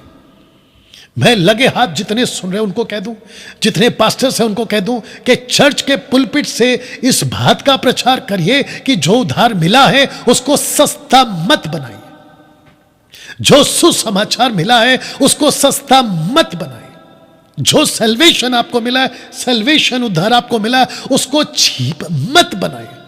नशा करके, पाप करके, दुनियादारी में पड़ के, संसारिक बनकर उसको खराब मत करिए। क्यों? 2 टाइप्स ऑफ क्रिश्चियंस आप ये देख लीजिएगा, जब यूहन्ना आते हैं और जब वो प्रचार करते हैं मत्ती 3:12 में, उसका सूप, इसका मतलब यीशु की सूप, यीशु का सूप उसके हाथ में है, वह अपना खलिहान कलीसिया अच्छी रीति से साफ करेगा, गेहूं को तो एक खत्ते में इकट्ठा करेगा, परंतु भूसी को आग में जलाएगा, भूसी को आग में जलाएगा। कौन सा आग है? यह नरक का आग है। आग का बपतिस्मा, पवित्र आत्मा का बपतिस्मा। आपको याद होगा ना, एक्ट चैप्टर 1:5 यीशु ने सिर्फ इतना कहा कि पवित्र आत्मा का बपतिस्मा, उसने आग का बपतिस्मा का जिक्र नहीं किया, क्योंकि ये यूहन्ना है जो जिक्र कर रहा है। जब यीशु बात कर रहे थे कलीसिया से, जब यीशु बात कर रहे थे 120 से, उसने ये नहीं कहा कि मैं तुमको आग का बपतिस्मा दूंगा, उसने सिर्फ इतना कहा मैं तुमको पवित्र आत्मा का बपतिस्मा। आजकल बहुत लोग कंफ्यूजन में हैं कि आग का बपतिस्मा मतलब पवित्र आत्मा का बपतिस्मा। बिल्कुल नहीं, बकवास है ये बिल्कुल आउट ऑफ कॉन्टेक्स्ट टीचिंग है, और जो दे रहे हैं वो मन फिरा है, नहीं तो you will be left behind. दूसरा, मत्ती 7:13, क्योंकि चौड़ा है वो फाटक, सक चाकल है वो मार्ग जो विनाश को पहुंचाता है, बहुतेरे हैं जो उसमें प्रवेश करते। वचन 14, सकेत है वो फाटक, सकरा है वो मार्ग जो जीवन को पहुंचाता है, थोड़े हैं जो उसे पाते। जानते हो आजकल क्या हो रहा है? पास्टर दिखाता है नैरो गेट, लेकिन उसकी टीचिंग में दिखता है ब्रॉड वे। वापस बोल दूं कि आजकल 90% से भी ज्यादा क्या हो रहा है कि पास्टर चर्च के लोगों को दिखाता है नैरो गेट, यानी कि सकेत फाटक, लेकिन उसकी टीचिंग में, उसके प्रचार में, उसके डॉक्ट्रिन में दिखता है चौड़ा रास्ता, जिसको कहते हैं ब्रॉड वे। उनकी बातों में क्या कहते हैं, प्रोटेस्टेंट, कैरिस्मेटिक, पेंटिकॉस्टल, उनकी टीचिंग में सब ऐसे ही नहीं है, कुछ अच्छे लोग भी हैं, उनकी टीचिंग में आपको ब्रॉड वे का टीचिंग दिखता है। अरे सब चलता है, अरे सब कर लो। इसलिए मैंने लिखा कि 2 टाइप्स ऑफ क्रिश्चियंस। आपको बचना होगा दोस्तों। मत्ती 24:40, एक को ले लिया जाएगा, दूसरा छोड़ दिया जाएगा। यह यीशु का स्टेटमेंट है। एक ले लिया जाएगा, दूसरा छोड़ दिया जाएगा। दूसरा इसलिए छोड़ दिया जाएगा क्योंकि वो कलीसिया के उस प्रोटोकॉल में नहीं फिट बैठा जिसको कहते हैं पवित्रता की बुलाहट, एक्लेसिया कॉल्ड आउट। ना दोस्तों, जब तक आप यहां तक अभी सीख रहे हैं, पवित्र आत्मा और देह यानी कि रैप्चर में जा चुकी है, और जिसके चलते लेफ्ट बिहाइंड का कॉन्सेप्ट स्टार्ट हो रहा है। Left behind, Jewish left behind, church left behind, Gentiles left behind. मत्ती 24:41, इसलिए जागते रहो क्योंकि तुम नहीं जानते कि तुम्हारा प्रभु किस दिन आएगा। एक रैप्चर के लिए कहता है कि नहीं जानते, सेकेंड कमिंग के बारे में कहता है कि यह साइंस है, ये चिन्ह है। इसका मतलब क्या है कि जब यीशु सेकंड कमिंग पर आएंगे तो कुछ निशानियां हैं, तो पता चल जाएगा ओके अब आ रहा है। लेकिन रैप्चर के लिए कोई निशानी नहीं है, रैप्चर के लिए किसी प्रकार का कोई सिग्नल नहीं है। बस इतना कहा है, जागते रहो और सतर्क रहो, तैयार रहो, खुद को पवित्र रखो, खुद को शुद्ध रखो, खुद को मसीह में रखो, इन क्राइस्ट। बताइए, जिसके चलते यह एग्जाम्पल अगर आपको याद होगा, मत्ती 24:10 में द्वार बंद किया गया। जानते हो यह एग्जाम्पल कौन सा है? और लिखा है कि डोर शट फॉर सैल्वेशन, दरवाजा बंद हो गया। 10 कुंवारियों का एग्जाम्पल याद होगा, सुस्त पड़ गई, सुस्त पड़ गई, बोला वेट हो रहा है कब आएगा, कोई नोटिफिकेशन नहीं, किसी प्रकार का कोई क्या कहते हैं उसको, निशानी नहीं है, साइन नहीं है। बोला अब क्या करें, बोला सुस्त हो जाता है। आपको पता है ये एग्जाम्पल क्यों है? ये सुने दिया क्योंकि यीशु कहता है कि आने वाले दिनों में कलीसिया सुस्त हो जाएगी, और जब कलीसिया सुस्त हो जाएगी तो वो मस्त हो जाएगी, और मस्त में मस्ती शुरू होती है। बताइए, एक दिन ऐसा आएगा, दरवाजा बंद हो जाएगा। इसलिए इसी एग्जाम्पल में लिखा है कि जितने तैयार थे मात्र वही बचे जितने तैयार नहीं थे, वो उनके लिए दरवाजा बंद हो गया। जिसके चलते लेफ्ट बिहाइंड का कॉन्सेप्ट आपके बीच में रखने जा रहा हूं। जानते हो लेफ्ट बिहाइंड का मतलब क्या है? Eternally lost. यह शब्द कितना हैवी है, यह शब्द कितना भारी है, यह शब्द आपको कहां तक पहुंचा सकता है इस एक शब्द में, इटरनली लॉस्ट। चाह कर भी, लाखों जतन कर कर भी, लाखों कोशिश कर कर भी आप फिर से उद्धार नहीं पा पाओगे अगर आप लेफ्ट बिहाइंड हो गए। लेफ्ट बिहाइंड का मतलब है इटरनली लॉस्ट, अनंत काल के लिए खो गए आप। मैं इसका कनेक्शन आगे दूंगा, और जिसकी वजह से वो जो 3 सवाल मैंने पूछे थे ना, मैं उसको भी रखने जा रहा हूं। मेरे साथ में बने रहिएगा, जितने फेसबुक पर है, यूट्यूब पर अभी जो रिकॉर्डेड हुए, मेरे साथ बने रहिएगा। Jewish body of Christ and gentile, जिसके चलते यीशु मसीह ने यह शब्द कहा था यूहन्ना 9:4 में, जिसने मुझे भेजा है हमें उसके काम दिन ही दिन में करना अवश्य है, क्योंकि वो रात आने वाली है जिसमें कोई काम नहीं कर सकता। इसका मतलब कौन सा काम? वो काम जो बचाने का है, वो काम जो सुसमाचार सुनाने का है। ऐसी रात आने वाली है जो लेफ्ट बिहाइंड हो जाएंगे, उनको वापस मौका नहीं है, क्योंकि रात में काम नहीं होगा। ये सिंबॉलिक है, ये आत्मिक बातें हैं। ऐसा दिन आएगा, ऐसा दिन अभी चल रहा है जिसमें हम गॉस्पेल सुना सकते हैं आप लोगों को, तीनों को, जिसके चलते your soul in Christ, your soul in Christ, the only qualification for rapture. मैं बार बार बोल रहा हूं, ये मैंने आपको समझाने के लिए चित्र बनाया। वाह, इस वक्त आपके अंदर क्या हो रहा है? आप जब ये मैसेज को सुन रहे हो, मैं विश्वासियों से बात कर रहा हूं, मैं पास्टरों से बात कर रहा हूं, मैं उन बाइबल टीचरों से बात कर रहा हूं, मैं उन सभी ऑनलाइन प्रीचरों से बात कर रहा हूं जिनका नाम सो कॉल्ड बिशप है, सो कॉल्ड अपोस्टल है, सो कॉल्ड पास्टर, रेवरेंड है, सो कॉल्ड इंटरनेशनल है। आप की मेगा चर्च, छोटी चर्च, लाखों भीड़, आप बहुत फेमस हैं, मैं उन सब से बात कर रहा हूं। इस वक्त यहां क्या हो रहा है? आपको आपका पुराना पाप याद आ रहा है क्या? आपका आत्मिक जीवन कैसा गंदा हो चुका है, आपको वो याद आ रहा है क्या? आप कितने पाप के दलदल में जा चुके हैं, आपको वो याद आ रहा है क्या? आपके जो गलत चक्कर हैं वो आपको याद आ रहा है क्या? आप नशा करते वो आपको याद आ रहा है क्या? आप कैसे सांसारिक तौर पे जीवन जी रहे और पैसे के लालची बनकर आप अपनी मसीहत की दुकान चला रहे, आपको वो याद आ रहा है क्या? मन फिराइए, क्योंकि वो रात आएगी जिसमें मन फिराव का मौका नहीं है। वो ऐसी रात आएगी जहां गॉस्पेल प्रीच नहीं होगा, वो ऐसी रात आएगी जहां चर्च का दरवाजा बंद हो चुका होगा, दरवाजा बंद। और एक बार अगर ये हो गया, फिनिश। और मैं वापस कहता हूं, यह शर्त है, your soul in Christ. Qualification एक ही है, मसीह में होना। इसको बताते बताते मैं यहां पर आना चाहता हूं। Second coming of Jesus Christ in 2 faces. एक है सीक्रेटली और दूसरा है पब्लिकली। एक है गुप्त में, जो सिर्फ कलीसिया को पता चलेगा, और जो मुर्दे मसीह में मर गए इन क्राइस्ट, उनको पता चलेगा। इस प्लैनेट पे बाकी किसी को पता नहीं चलेगा क्या हो गया।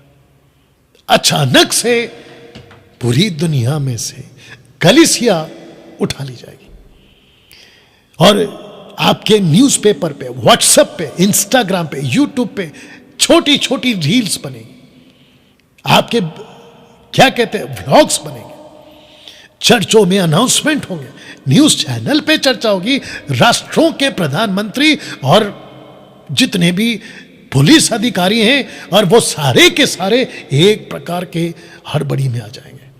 क्या अचानक से पॉपुलेशन खत्म कैसे हो गया? अचानक से इतनी लाखों की भीड़ गायब कहां हो गई? और सबके पास में एक ही न्यूज़ होगा, people are missing, people are missing, people are missing, missing, people are missing from school, people are missing from colleges, people are missing from corporate world, people are missing from churches, people are missing from society buildings. गायब। सड़कों पे गाड़ियां आपस में टकरा गई क्योंकि जो विश्वासी ड्राइवर था गायब, जो एरोप्लेन चला रहा था पायलट वो क्रैश कर गया क्योंकि पायलट गायब, ट्रेन क्रैश हो गई, पटरियों से उतर गई क्योंकि ट्रेन का ड्राइवर विश्वासी गायब। एक बहुत बड़ा केहॉस, एक बहुत बड़ा गड़बड़ी आपको सुनने मिलेगी। इस बात को समझिएगा। हाँ, अब जो रखने जा रहा हूं उसको समझिएगा। सैटन्स किंगडम एंड गॉड्स किंगडम, इसकी मैं आपको यह बता देता हूं। लिखा है कि ही मेक्स ही स्ट्रैटेजी। मैं आपको बताता हूं, लूसीफर की पूरी ताकत लगी पड़ी है अभी राइट नाउ, अभी वर्तमान युग में लूसीफर की पूरी ताकत लगी पड़ी है कि लोगों को जो चर्च में है उनको कैसे भी करके रैप्चर में उठाए ना जाए, ऐसे कुछ करना है ताकि वो फंसे रहे पाप में। यीशु की पूरी स्ट्रैटेजी है जिसमें हम जैसे 10% उसके एक हिस्सेदार हैं। ये पूरी ताकत लगा रहे हैं यीशु जी कि कैसे भी करके रैप्चर के लिए कलीसिया को तैयार किया जाए। अब आप समझ गए ये दो एंगल। ओके, आप किसके पार्टनर हैं और आप किसकी तरफ हैं ये आप तय करो। लूसीफर ने पूरी ताकत लगा इंटरटेनमेंट ला दिया, चर्चों में इंटरटेनमेंट, पास्टरों में इंटरटेनमेंट, मोटिवेशनल ब्लेसिंग टाइप की आशीष के पीछे पागल हो रहे हैं, मिरेकल्स के पीछे पागल हो रहे हैं, पैसे के पीछे पागल हो रहे हैं, लेकिन उनका आत्मिक जीवन सस्ता पड़ गया, आत्मिक जीवन सुस्त पड़ गया, उसमें किसी प्रकार का कोई ग्रोथ नहीं। ये लूसीफर का स्ट्रैटेजी है। दूसरी तरफ जीसस का स्ट्रैटेजी क्या है? हम जैसे लोगों को ला कर फेसबुक, यूट्यूब, चर्चों में हम जैसे खरी शिक्षाओं के लोगों को ला कर ये सिखाने का प्रयास चल रहा है कि कैसे भी करके इसकी स्ट्रैटेजी में मत आओ, अपने उद्धार को बचाओ, अपने सैल्वेशन को, मसीह में बने रहो। आशा करता हूं कि आप ये 2 किंगडम्स का जो कॉन्सेप्ट है आप समझ गए। ये दोनों के दोनों राज्य अभी पृथ्वी पर एक्टिव है, याद रखो। अब ये 3 सवाल, रैप्चर को लेकर 3 बड़े सवाल। ओके, तो सबसे पहला बहुत इंपॉर्टेंट है क्योंकि मेरा पूरा मैसेज इसी के ऊपर है, ये 3 सवाल के ऊपर है। क्या रैप्चर के बाद छूट गए विश्वासियों को दोबारा उद्धार का मौका है? Question mark. मैं आपको अभी से बता देता हूं, आगे मैं तो रखूंगा, आपको अभी से बता देता हूं। रैप्चर के बाद छूट गए विश्वासियों को दोबारा उद्धार का मौका नहीं मिलेगा। There is no next chance, दूसरा मौका नहीं है। क्यों? ऐसा क्यों कह? हां, परमेश्वर दयालु है, परमेश्वर प्रेमी है, परमेश्वर बचाता है। परमेश्वर, मैं हमेशा कहता हूं 3 है, जस्टिस है, होली है, लविंग है। ओके, लविंग, होली, जस्टिस, तीनों में से कुछ भी बोल दो। उसके बेस पे उसने मौका दिया है। दानियल के हिसाब से पृथ्वी कब की खत्म हो जानी चाहिए, लेकिन परमेश्वर अभी तक धीरज रखा है, जो वेट कर रहा है कि मन फिराओ, सुधर जाओ, मन फिराओ, सुधर जाओ। कलीसिया को भी बार बार वार्न करता है, मुझ जैसे प्रचारकों को ला कर और ऐसी वीडियो के माध्यम से कि बी रेडी। लेकिन मैं आपको बता दूं कि अगर रैप्चर हो गया and you will be left behind, you will be lost eternally. अनंत काल के लिए तुम खो जाओगे नरक में। कैसे? मैं बताऊंगा ना। क्या फिर से मौका मिलेगा? Question mark. क्या फिर से मौका मिलेगा? कौन है ये लोग और क्यों छूट गए? मैं रखने जा रहा हूं। सबसे पहला हिब्रू 6:6 क्या कहता है? देखिए, उत्तम वचन से भटके हुए क्रिश्चियंस। हिब्रू चैप्टर 10 वर्स 26, जानबूझकर पाप करने वाले क्रिश्चियन।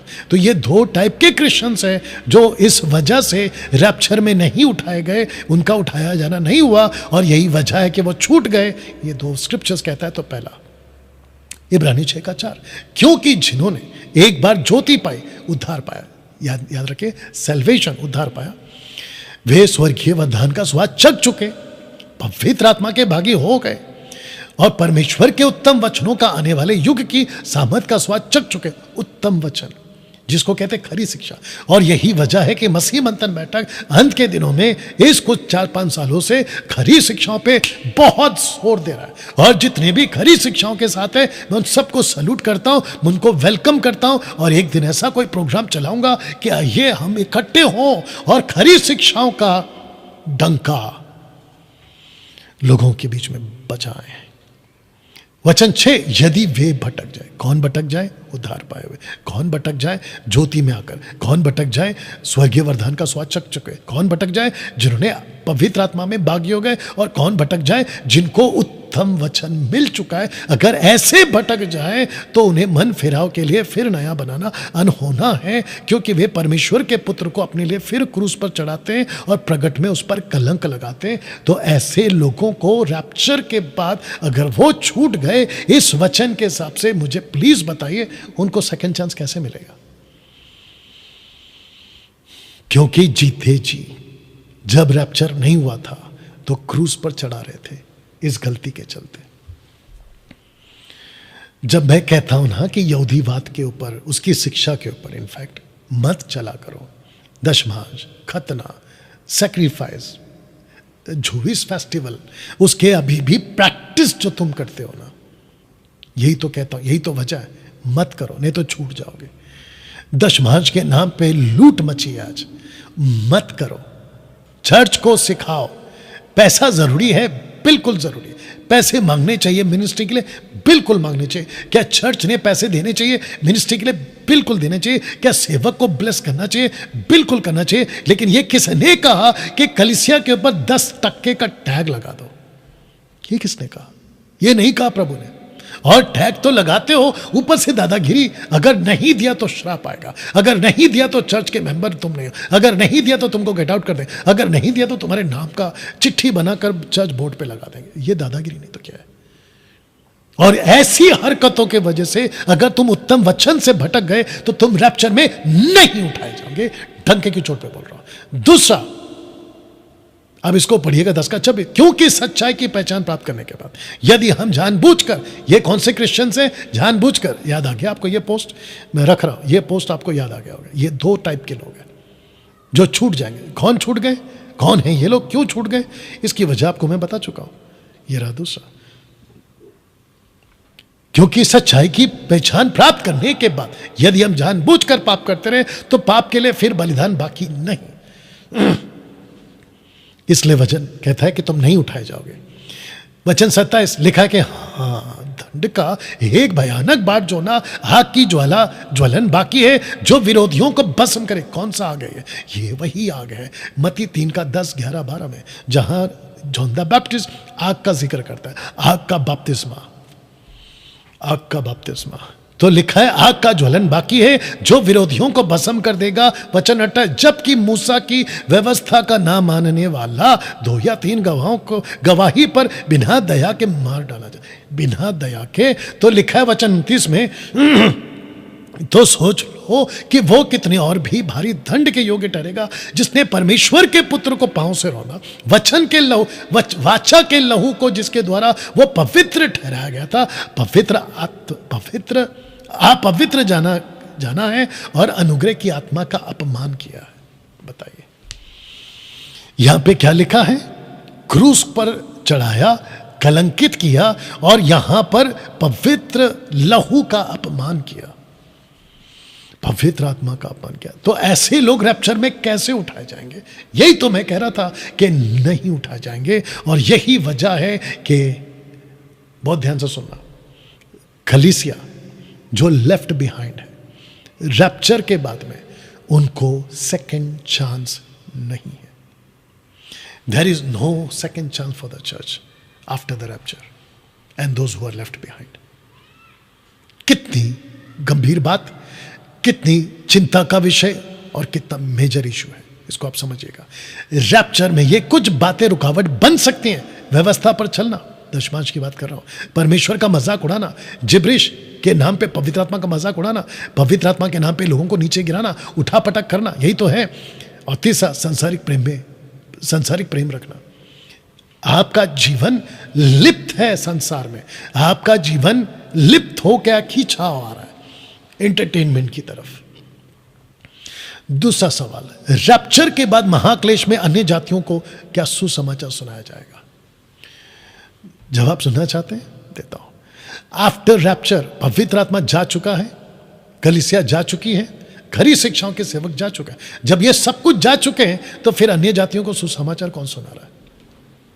डैनियल भाई, जो पास्टर रह गए उनको तो मौका नहीं है। जब उनको खुद को मौका नहीं है तो वो दूसरे को कहां से सुसमाचार सुनाएंगे? और अन्य जातियां उस वक्त में क्या कर रही होंगी, मैं आपके बीच में जल्दी से रख देता हूं।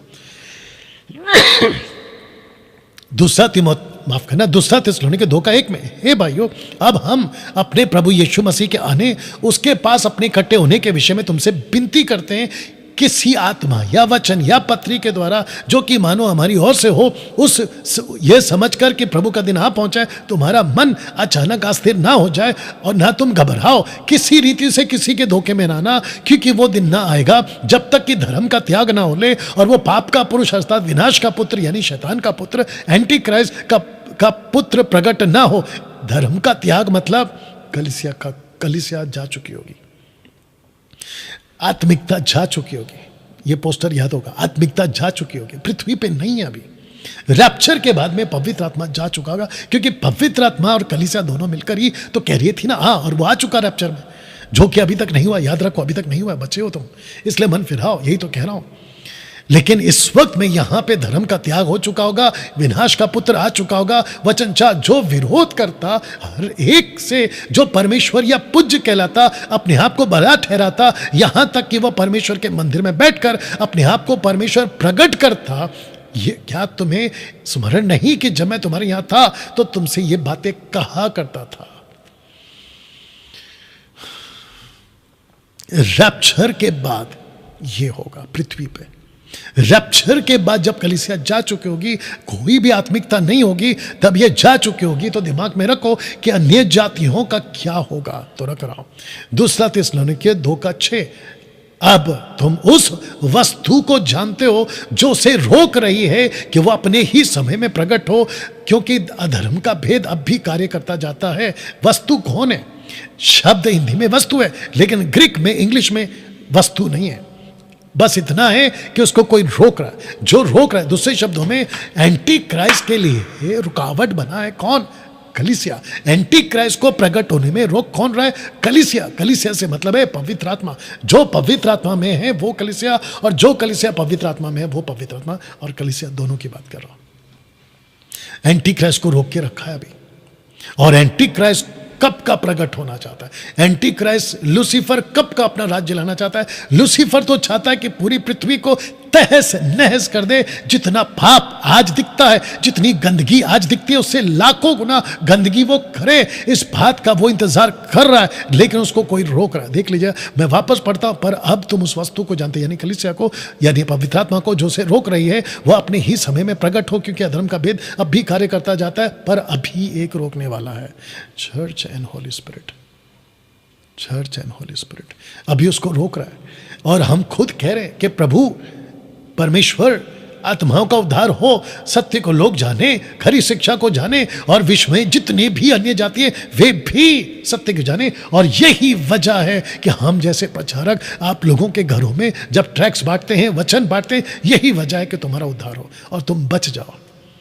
अब इसको देखिए, और जब तक वो दूर ना हो जाए रैप्चर में, वह रोके रहेगा। चर्च एंड होली स्पिरिट रोके रहेगा एंटी क्राइस्ट को। जब तक वो दूर ना हो जाए वो रोके रहेगा। जब तक रैप्चर नहीं होगा एंटी क्राइस्ट नहीं आएगा। जब तक रैप्चर नहीं होगा शैतान अपना आतंक नहीं मचा सकता। जितना कर रहा है वो अलग है। वचन 8 लिखा है कि तब वह अधर्मी एंटी क्राइस्ट प्रकट होगा, जिसे प्रभु यीशु अपने मुंह की फूंक से मार डालेगा, अपने आगमन के तेज से भस्म करेगा। रेवलेशन चैप्टर 19 में इसका जिक्र है। उस अधर्मी का आना शैतान के कार्य के अनुसार सब प्रकार की झूठी सामर्थ, चिन्ह और अद्भुत काम के साथ।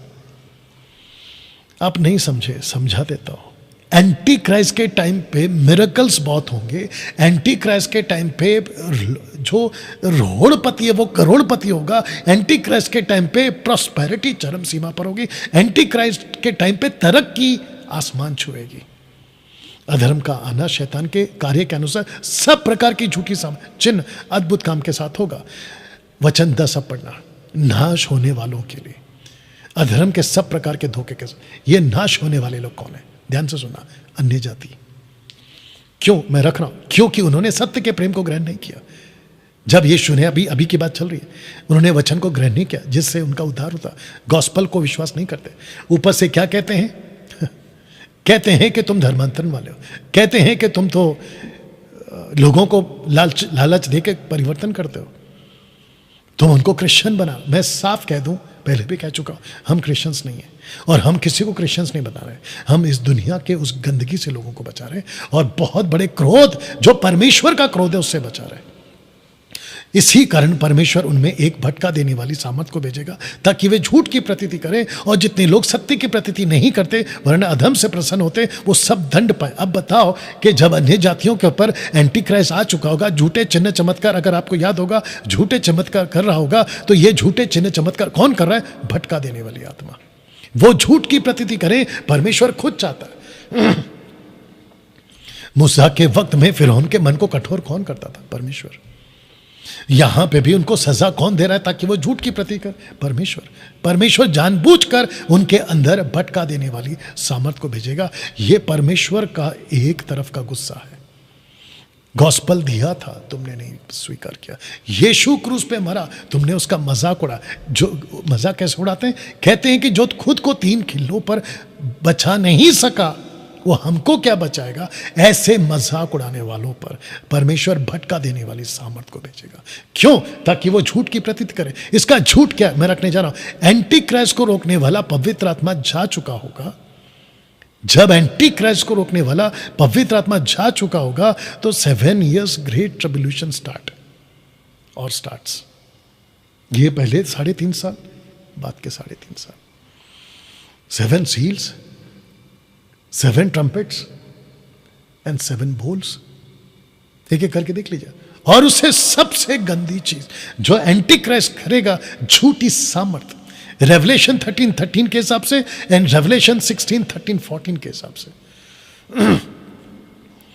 एंटी क्राइस्ट के मुंह से एक मेंढक, लूसीफर के मुंह से एक मेंढक, और क्या है?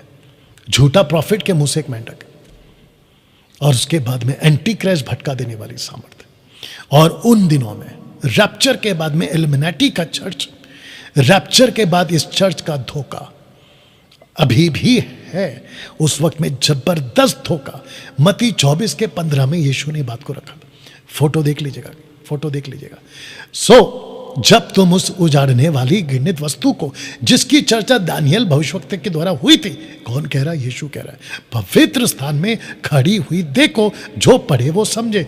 यीशु कह रहा है कि जो पढ़े वो समझे। इसका मतलब मैं भी आपसे कहना चाहता हूं कि जैसे ही एंटी क्राइस्ट खुद को यरूशलेम के मंदिर में यहूदियों के बीच में जब खुद को खड़ा कर चुका होगा, तो कहता है कि तुम समझ जाना। और इसका जिक्र कहां पर है? दानियल की किताब उसका 11:36 में। आइए पढ़ते हैं।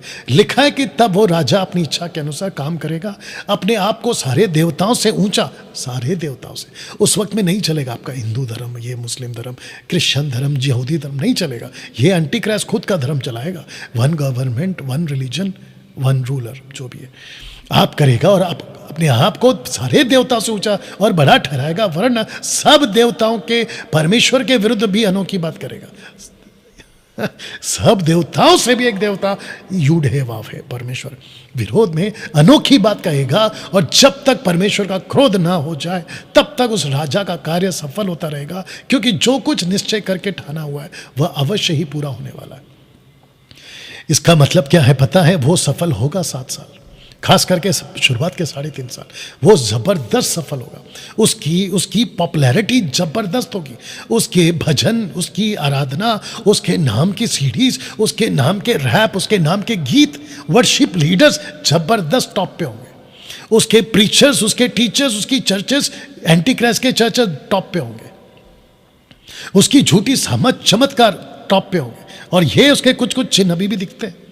और फिर कहता हूं, धोखा मत खाओ, चमत्कार के पीछे मत भागो, सही शिक्षा के पीछे भागो। वो अपने पुरखाओं के देवताओं का चिंता ना करेगा। इसका मतलब यहोवा का चिंता ना करेगा, ना स्त्रियों की प्रीति की कुछ चिंता करेगा। इसको कहते हैं कि वो शायद गे होगा। इसका मतलब है लड़का लड़का जो रिश्ता रखते हैं ना, वो होगा, ये दानियल कहता है। और ना किसी देवता की, क्योंकि वह अपने आप ही को सबों के ऊपर बड़ा ठहराएगा। वह अपने राजपद पर स्थिर रहकर दृढ़ गढ़ों ही के देवता का सम्मान करेगा। ऐसे एक ऐसे देवता का जिसे उसके पुरखा भी ना जानते थे। वह सोना चांदी मणि मन भावनी वस्तुएं चढ़ाकर उसका सम्मान करे। किसका? लूसीफर, लूसीफर इब्लीस का। उस विरोध, उस बिराने शब्द को ध्यान से सुनो, बिराने मतलब अनजाने देवता के सामने से वह अति दृढ़ गढ़ से लड़ेगा। जो कोई उसको माने उससे वह बड़ी प्रतिष्ठा देगा। इसका मतलब है कि जो एंटी क्राइस्ट को वर्शिप करेगा वो रिच, ऐसे लोगों को वो बहुतों के ऊपर प्रभुता देगा, अपने लाभ के लिए अपने देश की भूमि को बांट देगा। बोला जो करना है करो, कॉन्स्टिट्यूशन चेंज, राजनीतिकता चेंज, संविधान चेंज, सब कुछ चेंज, जो जिसको जैसा ठीक लगता है तरक्की करो। दोस्तों अब इसको समझिए, रैप्चर के बाद अन्य जाति के लोग पॉजेस हो जाएंगे, ग्रस्त हो जाएंगे उस भटका देने वाली आत्मा से, ताकि झूठ की प्रतीति करें और परमेश्वर के द्वारा दंड पाए। तो अब मुझे बताइए, रैप्चर के बाद क्या कलीसिया को दोबारा चांस है? नो। क्या रैप्चर के बाद अन्य जातियों को सुसमाचार सुनाया जाएगा? कोई चांस नहीं है। नो। क्यों? क्योंकि वो खुद ही भटका देने वाली आत्मा से ग्रस्त हो जाएंगे, और भटका देने वाली आत्मा भेजेगा कौन? खुद परमेश्वर। क्यों? ताकि उन्होंने झूठ की प्रतीति की थी, माफ करना, सत्य की प्रतीति नहीं की थी, अब वो झूठ की प्रतीति करें। क्यों? ताकि उनको दंड मिले। ये रहा तीसरा और आखिरी। रैप्चर के बाद यहूदियों को सुसमाचार सुनाया जाएगा। जी हाँ, सुनाया जाएगा। 2 गवाह आएंगे, और उन दिनों में 1,40,000 12 गोत्र, 12 गोत्र सिंबॉलिक स्क्रिप्ट नंबर है, आत्मिक नंबर है, और जिसके चलते उन लोगों में, यहूदियों में से ये एक भीड़ ऐसी आएगी। एग्जैक्ट 1,44,000 होंगे, इसकी कोई गिनती नहीं, या इसका कोई ठोस मैं नहीं कह रहा, लेकिन ये सिंबॉलिक फिगर है। 1,44,000, 12 एक गोत्र से। दोस्तों इसको देखिएगा, अभी चल रहा है चर्चेज, अभी चल रहा है चर्चेज। उसके बाद आएगा रैप्चर, उसके बाद आएगा ट्रिब्यूलेशन, उसके बाद आएगा मिलेनियम, और उसके बाद में न्यू जेरूशलेम। धन्य है वे जो अपने वस्त्र को धो लेते हैं, क्योंकि उन्हें जीवन के पेड़ के पास आने का अधिकार मिलेगा। वे फाटकों से होकर नगर में प्रवेश करेंगे। ये देख लीजिए, ये टोटल 5 कॉन्सेप्ट। इसलिए तुम भी तैयार रहो, यीशु कहते हैं, आपके लिए कह रहा हूं, क्योंकि जिस घड़ी के विषय तुम सोचते भी नहीं हो, उसी घड़ी मनुष्य का पुत्र आ जाएगा। कौन? यीशु। कब? रैप्चर में। क्योंकि परमेश्वर ने हमें क्रोध के लिए नहीं, परंतु इसलिए ठहराया कि हम अपने प्रभु यीशु मसीह के द्वारा उद्धार पाए। परमेश्वर नहीं चाहता, मैं इसको रखकर खत्म कर रहा हूं, परमेश्वर नहीं चाहता एक भी व्यक्ति नाश हो। मेरा जो वीडियो है, it is not to scare you, my videos are to prepare you. आपको स्केयर करने के लिए वीडियो नहीं बना रहा हूं, आपको प्रिपेयर करने के लिए वीडियो बना रहा हूं। अगर कोई पास्टर अभी मुझे देख रहा है, बाइबल टीचर मुझे देख रहा है, प्रीचर मुझे देख रहा है, नेशनल इंटरनेशनल चर्च मेंबर्स, अन्य जाति, ये सब कुछ होने वाला है। अभी का दौर चर्चेज, रैप्चर, उसके बाद tribulation, millennium, new heaven and new earth, अनंत काल का जीवन। आइए प्रार्थना करें। सृष्टिकर्ता पिता, तेरा धन्यवाद, ऐसी बातों के लिए आपने हमको सिखाया, धन्यवाद। मैं जानता हूं प्रभु, ना बल से ना शक्ति से, जो भी होगा तेरी आत्मा से। प्रभु मेरी प्रार्थना है, ये वीडियो जो भी देखेगा, जब भी देखेगा, तुझसे कनेक्ट हो, पाप के जीवन, पाप के स्वभाव से बाहर निकले और तुझ में रूटेड हो जाए। इस प्रार्थना के साथ मैं आपको धन्यवाद देते हुए ये प्रार्थना यीशु के नाम से मांगता हूं, आमीन। दोस्तों मिलते हैं अगली वीडियो के साथ में, तब तक अपना ख्याल रखें और ये वीडियो को खूब शेयर करें। God bless. मिलते हैं अगले वीडियो के साथ। जय मसीह।